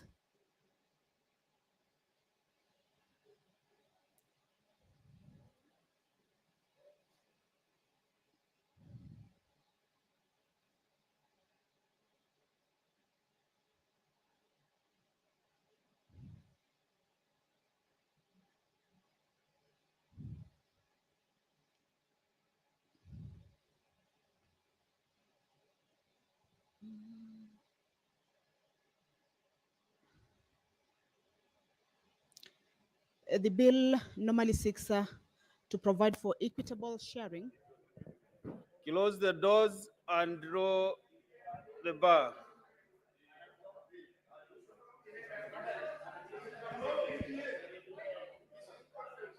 That is both the front and the behind doors.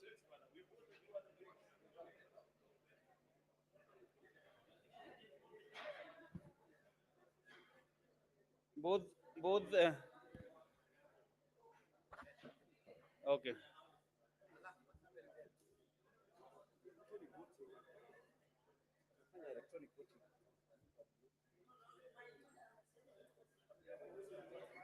Honorable Senators, honorable Senators, Senator Medu, the bar's been drawn. So you wait until the voting is done, is completed. So honorable Senators, I want to put the question now.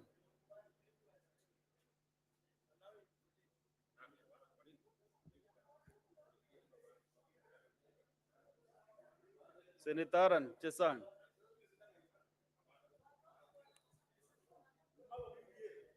Honorable Senators, Senator Nduro.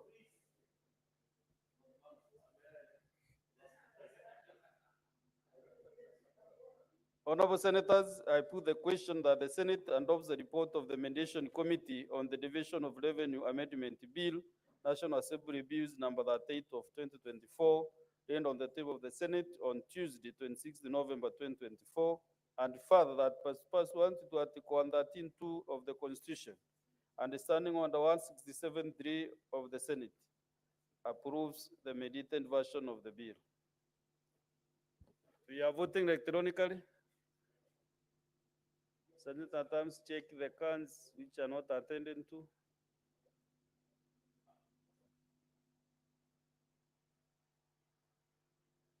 You can log out and in.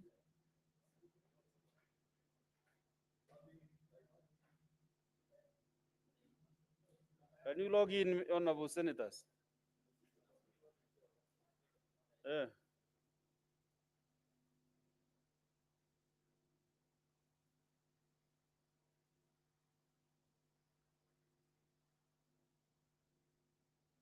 Clerk, confirm whether the system is okay.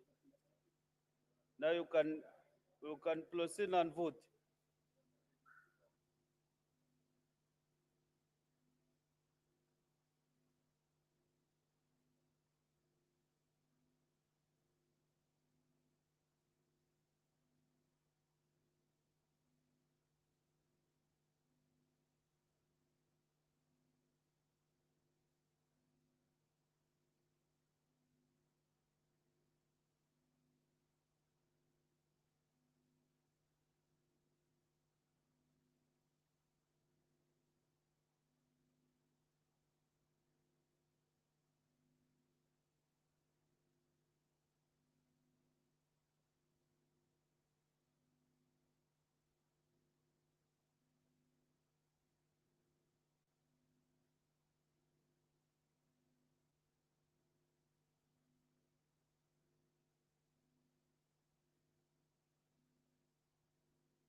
Another division.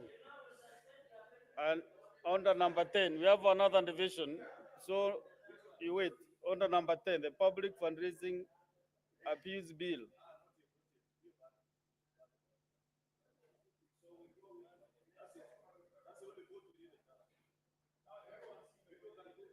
No, no, wait.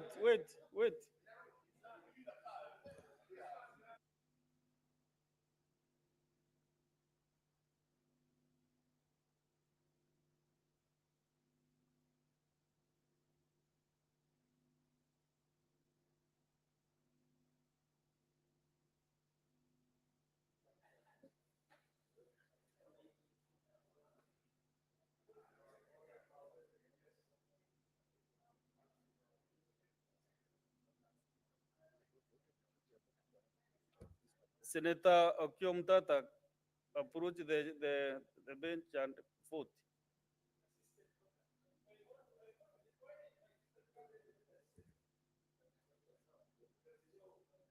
Also, I'm not sure whether the Meru delegation has voted.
Senators, all the senators,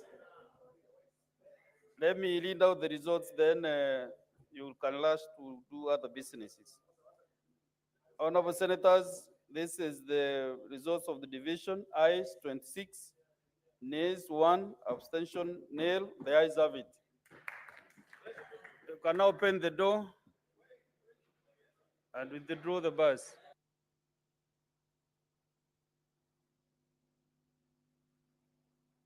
Senator Sigay.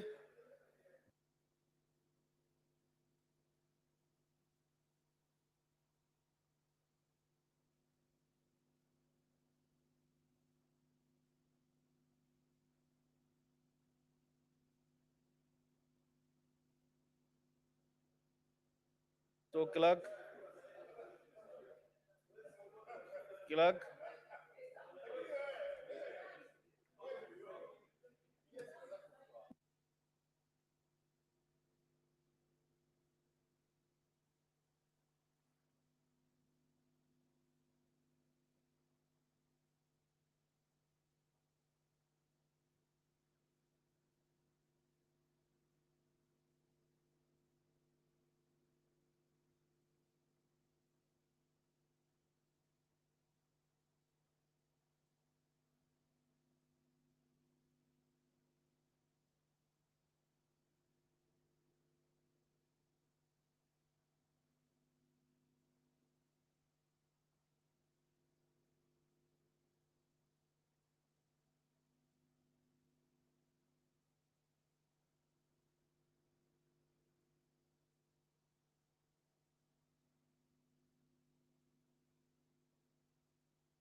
Honorable Senators, I want to reorganize Senator Wambua, Majority Leader. I want to reorganize the order of business. We defer order number 10, 11, and 12. Then we handle the committee of the whole, number 13, order number 13, 14, 15, 16, and 17. Next order.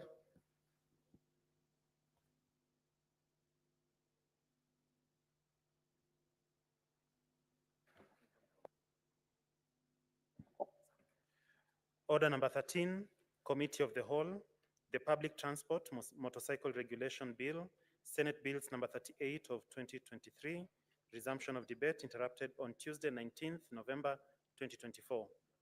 Order number 14, Committee of the Whole, the Public Finance Management Amendment Bill, Senate Bills number 40 of 2023. Order number 15, Committee of the Whole, the Intergovernmental Relations Amendment Bill, Senate Bills number 12 of 2024. Order number 16, Committee of the Whole, the Political Parties Amendment number 2 Bill, Senate Bills number 26 of 2024. Order number 17, Committee of the Whole, the Elections Amendment number 2 Bill, Senate Bills number 29 of 2024.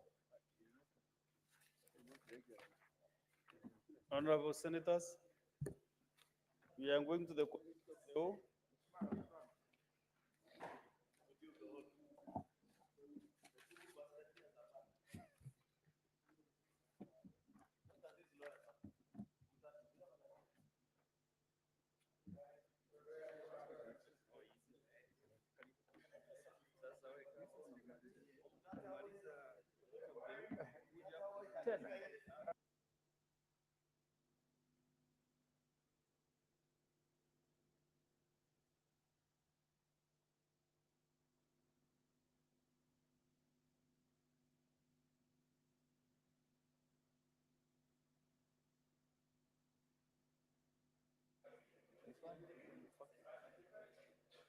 Honorable members, let's resume our seats.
Honorable Senators, do we have any member of the Transport Committee in the House?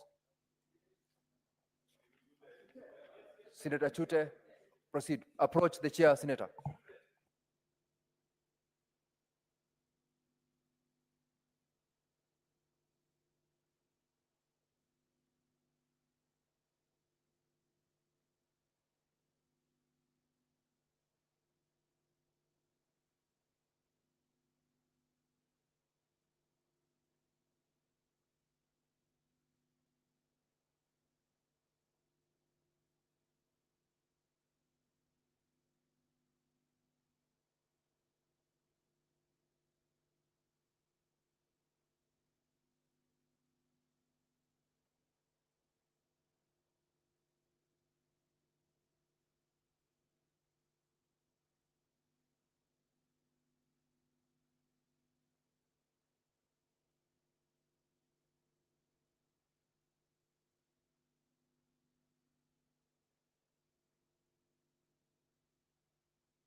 Honorable Senators, order members. We are now going to go to the Committee of the Whole on the Public Transport Motorcycle Regulation Bill, Senate Bills number 38 of 2023. And honorable members, as you may recall, debate on this particular bill at the Committee of the Whole commenced on Tuesday, 19th of November, 2024, but was not concluded. Consequently, and in order to bring all senators on board, I direct that the bill be canvassed afresh. And so we will proceed to canvass the bill under the various clauses, which I will ask that we call them upon. Yes, that clerk, you proceed to call the clauses. Clause 3. Clause 3, honorable members, I propose the question that clause 3 be part of the bill, and I put the question that clause 3 be part of the bill, division at the end. Clause 4. I propose the question that clause 4 be part of the bill, and I call upon the chairperson, Standing Committee on the Roads, Transport and Housing to move.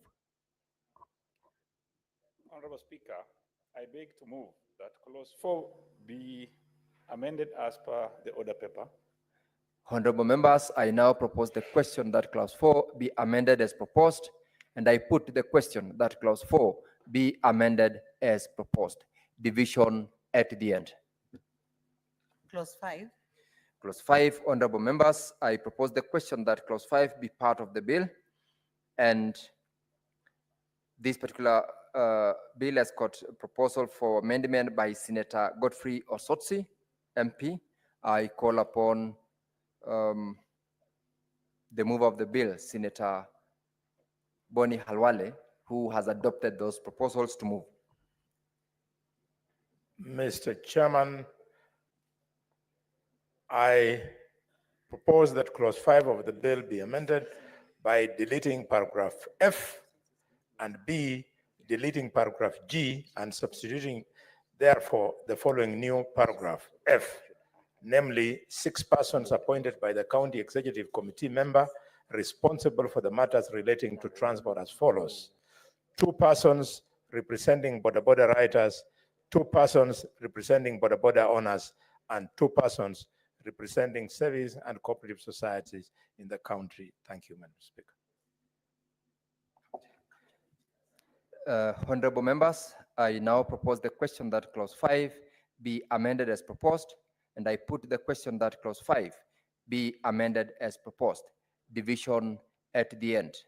Honorable members, further amendment to clause 5. Clerk, call out clause 5 for further amendments.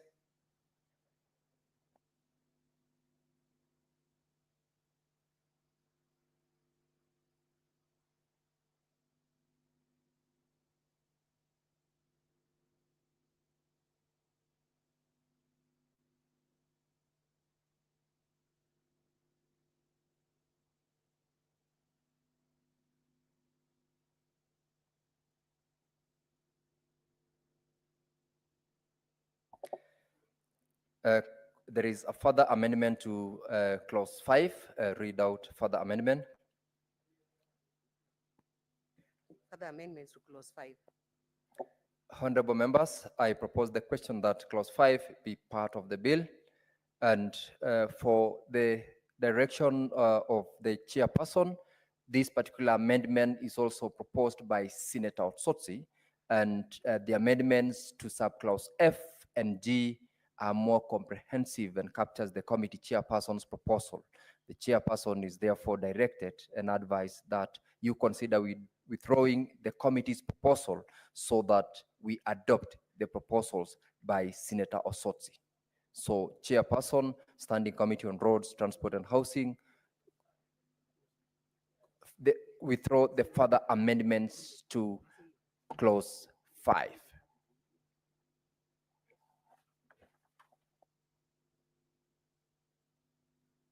Give him the mic. I'm okay with the removal of further amendment. Thank you, Chairperson. Now I propose the question that clause 5 be amended as proposed, and I put the question clause 5 be amended as proposed by Senator Otsotsi, and I put the question that clause 5 be amended as proposed by Senator Otsotsi. Division at the end.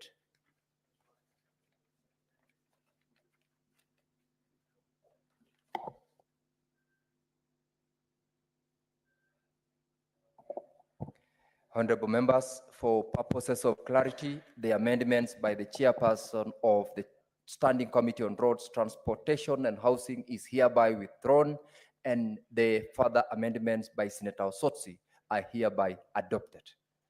Next clause. Clause 6.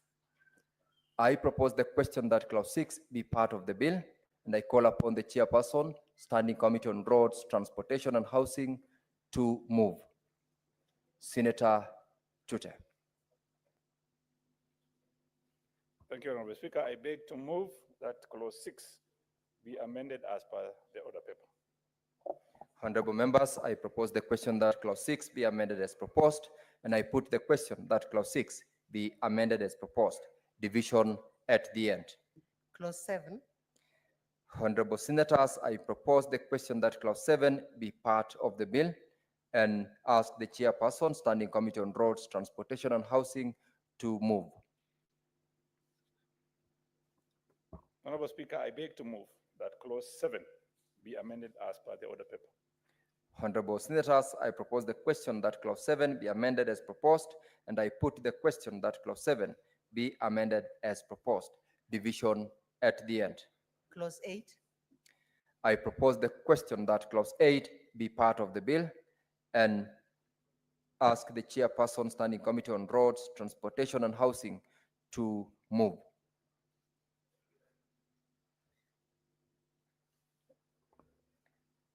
Honorable Speaker, I beg to move that clause 8 be amended as per the order paper.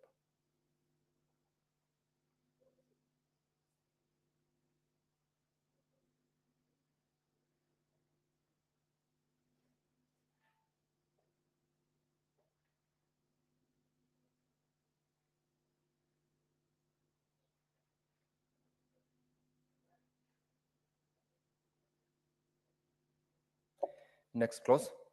Clause sorry, 9. I first have got to I propose the question that clause 8 be deleted, and I put the question that clause 8 be deleted.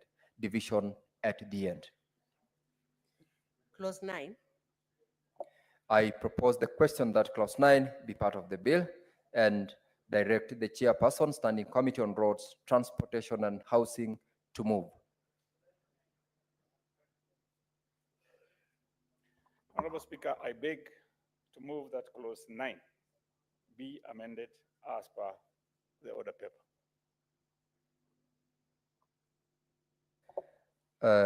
I propose there is a further amendment to this particular clause 9 by Senator Osotsi, and I call upon Senator Boni Halwale to consider amending the committee's amendment to sub-clause 1 of the clause 9 rather than moving your proposed amendment as provided under the further amendment.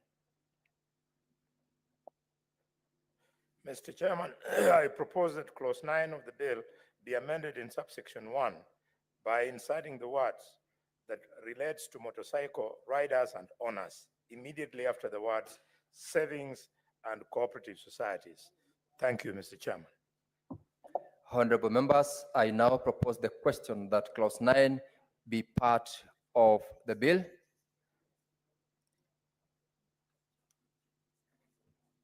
And I call upon Senator Boni Halwale to now move that particular proposed amendment.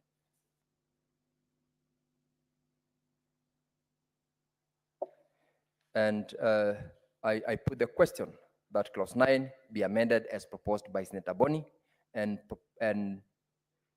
that clause 9 be amended as proposed. Division at the end. Clause 10. Yes, Senator Cherargei. Mr. Speaker, has new supplementary order been circulated? Because the clause 9 I have here with the supplementary order, it says something else, as opposed to the amendment that the mover is reading. Actually, there are two amendments to clause 9. Yes. One by the chairperson of the Standing Committee on Roads, Transportation and Housing, and secondly by Senator Osotsi, which has now been adopted by Senator Boni. So I wanted to say something. I think it's clause 9 by the chair of Transport Roads, where this on the clause that each cooperative society shall provide proof of registration of an owner confirming their membership at the request of the county executive member. I don't know whether that is the correct,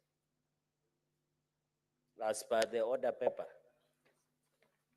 unless I'm having the Actually, Senator Cherargei, clause 9 under the supplementary order paper is exactly what you have read. Yes, I wanted to make a comment.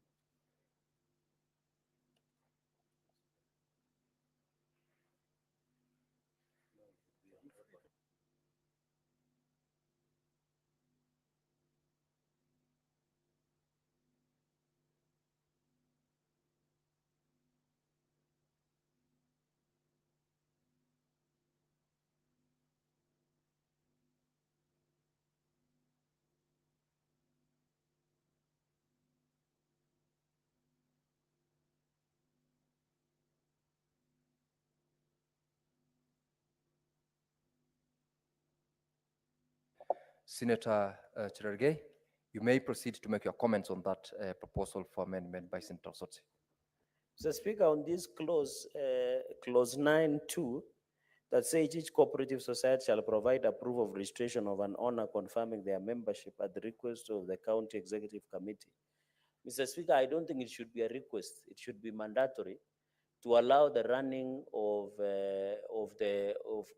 border. Mr. Speaker, you know, sometimes the border are so many in counties and in the country that it needs accountability and reporting, Mr. Speaker, because when you look at clause number 3, it talks that for purposes of this act, the membership of an owner to a cooperative society shall not, for purposes of forming a gang or cartel by the owners of the riders who work for them.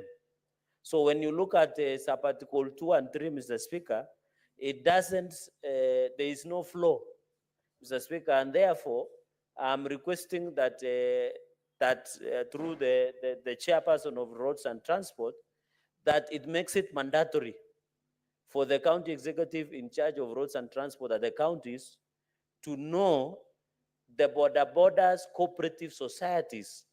Because if we say upon the request, it means it will be done on spot check. It should be mandatory. It should not be upon the request, Mr. Speaker. And I hope the chairperson of roads can consider that so that we eradicate, Mr. Speaker. In conclusion, you are aware some criminal elements have infiltrated into border sector where they are using even border riders within the cities to snatch phones from motorists. Even they have snatched a phone from an askari around Roysambu in Kasarane, Mr. Speaker. So let's make it mandatory so that we know the inventory of border circles within a particular locality. Thank you, Senator Cherge. Actually, when you read the provisions of subclause 2, the obligation is that it shall provide proof, meaning it is already made a mandatory requirement. The only issue is it has got to be requested by the CEC, such that each cooperative society shall, as a matter of fact, is an obligation that is mandatory, but it has got to be requested. So that in the event that nobody requests for it, there is nowhere you will avail it.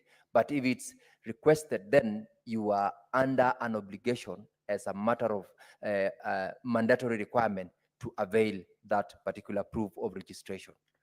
I hope that suffices for the explanation, Senator Cherargei. Thank you. Just place your comments on record. Use the dispatch, Senator Cherargei. Lieutenant General is in the house.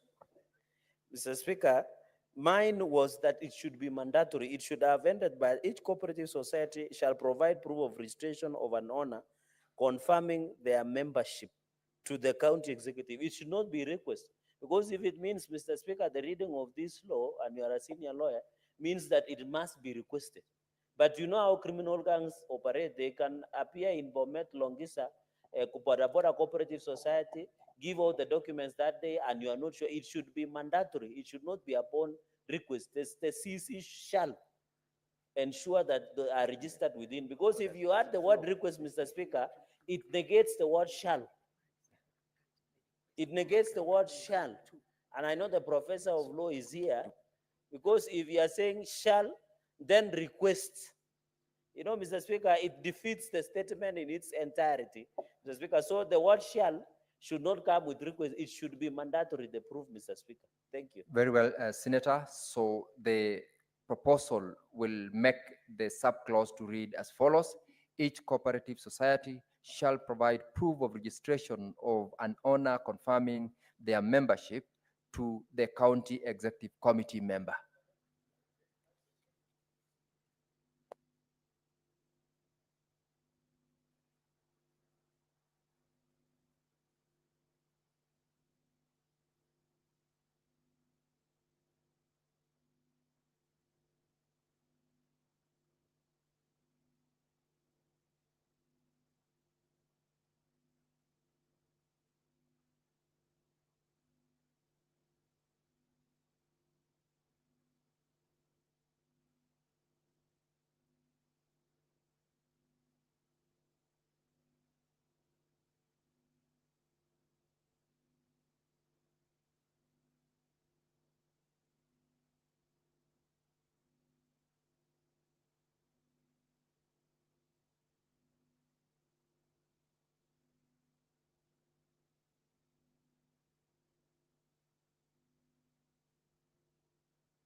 Senator Cherargei, please approach the chair.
Honorable members, let's proceed to the next clause.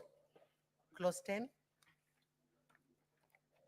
Clause 10, I propose the question that clause 10 be part of the bill and ask the mover, the chairperson standing committee on roads, transportation and housing to move clause 10.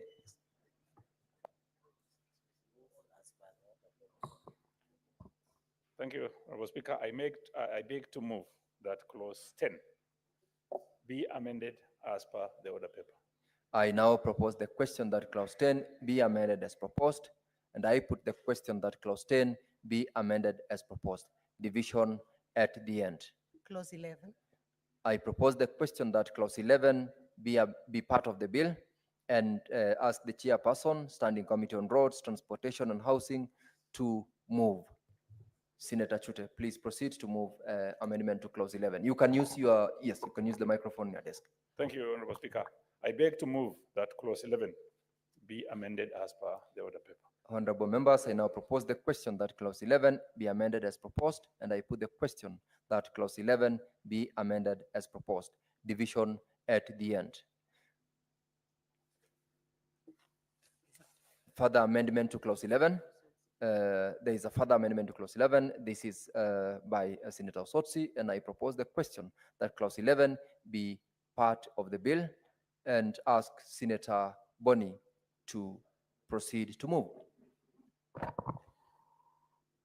Mr. Chairman, I propose that clause 11 of the bill be amended by inserting the following new subsection immediately after section 2, namely, the helmet and the reflector jacket provided in subsection 2 shall have the registration number of the motorcycle embossed on the helmet and the jacket.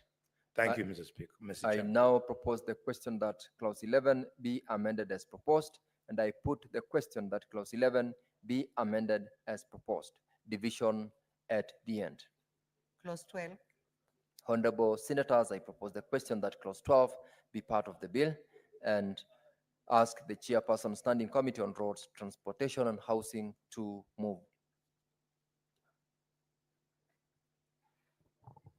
Honorable Speaker, I beg to move that clause 12 be amended as per the order paper. I now propose the question that clause 12 be amended as proposed, and I put the question that clause 12 be amended as proposed. Division at the end. Clause 13. Clause 13, I propose the question that clause 13 be part of the bill and direct the chairperson standing committee on roads, transportation and housing to proceed to move. Honorable Speaker, I beg to move that clause 13 be amended as per the order paper. I now propose the question that clause 13 be amended as proposed, and I put the question that clause 13 be amended as proposed. Division at the end. Clause 14. Clause 14, Honorable Senators, I now propose the question that clause 14 be part of the bill and ask the chairperson standing committee on roads, transportation and housing to move. Honorable Chair, I beg to move that clause 14 be amended as per the order paper. I now propose the question that clause 14 be amended as proposed, and I put the question that clause 14 be amended as proposed. Division at the end. There is still a further amendment to clause 14 by the Honorable Senator Osotsi, and I ask the mover to proceed to move. Mr. Chairman, I propose that clause 14 of this bill be amended A in subsection 1 by deleting the word employment appearing immediately after the words enter into a written, and B in subsection 2 by deleting the word employment appearing immediately after the word the in the introductory statement, and Roman 2 in paragraph A by deleting the word employment appearing immediately after the terms and conditions of employment, and finally C in subsection 3 by deleting the word employment appearing immediately after the words shall develop model. Thank you, Mr. Chairman. Honorable members, I now propose the question that clause 14 be amended as proposed, and I put the question that clause 14 be amended as proposed. Division at the end. Clause 15. Clause 15, Honorable Senators, I propose the question that clause 15 be part of the bill, and ask the chairperson standing committee on roads, transportation and housing to move. Chair, I beg to move that clause 15 be amended as per the order paper. I now propose the question that clause 15 be amended as proposed, and I put the question that clause 15 be amended as proposed. Division at the end. Clause 16. I propose the question that clause 16 be part of the bill, and ask the chairperson standing committee on roads, transportation and housing to move. Chair, I beg to move that clause 16 be amended as per the order paper. I now propose the question that clause 16 be amended as proposed, and I put the question that clause 16 be amended as proposed. Division at the end. Clause 17. I propose the question that clause 17 be part of the bill, and ask the chairperson, standing committee on roads, transportation and housing to move. Chair, I beg to move that clause 17 be amended as per the order paper. I now propose the question that clause 17 be amended as proposed, and I put the question that clause 17 be amended as proposed. Division at the end. Clause 18. I propose the question that clause 18 be part of the bill, and ask the chairperson standing committee on roads, transportation and housing to move. Chair, I beg to move that clause 18 be amended as per the order paper. I now propose the question that clause 18 be amended as proposed, and I put the question that clause 18 be amended as proposed. Division at the end. Clause 19. Clause 19, Honorable Senators, I propose the question that clause 19 be part of the bill, and ask the chairperson standing committee on roads, transportation and housing to move. Chair, I beg to move that clause 19 be amended as per the order paper. I now propose the question that clause 19 be amended as proposed, and I put the question that clause 19 be amended as proposed. Division at the end. Clause 20. Honorable Senators, I propose the question that clause 20 be part of the bill, and I put the question that clause 20 be part of the bill. Division at the end. Clause 21. Honorable members, I propose the question that clause 21 be part of the bill, and ask the chairperson standing committee on roads, transportation and housing to move. Chair, I beg to move that clause 21 be amended as per the order paper. Honorable Senators, I now propose the question that clause 21 be deleted, and I put the question that clause 21 be deleted. Division at the end. Clause 22. I propose the question that clause 22 be part of the bill, and I put the question that clause 22 be part of the bill. Division at the end. Clause 23. Honorable Senators, I propose the question that clause 23 be part of the bill, and I ask the chairperson standing committee on roads, transportation and housing to move. Chair, I beg to move that clause 23 be amended as per the order paper. I now propose the question that clause 23 be amended as proposed, and I put the question that clause 23 be amended as proposed. Division at the end. Clause 24. Honorable members, I propose the question that clause 24 be part of the bill and ask Senator Boni Halwale to move the proposed amendments by Senator Godfrey Osotsi. Mr. Chairman, after consultations with Senator Osoti, we have dropped the proposed amendment in clause 24. I now propose the question that clause 24 be amended as proposed, and I put the question. I now propose the question that clause 24 be part of the bill, and I put the question that clause 24 be part of the bill. Division at the end. Clause 25. Honorable members, I propose the question that clause 25 be part of the bill and ask Senator Boni Halwale to move the proposed amendments by Senator Osotsi. Mr. Chairman, after consultations with Senator Osoti, we have agreed to drop the amendment in clause 25. Now, honorable senators, I propose the question that clause 25 be part of the bill and put the question that clause 25 be part of the bill. Division at the end.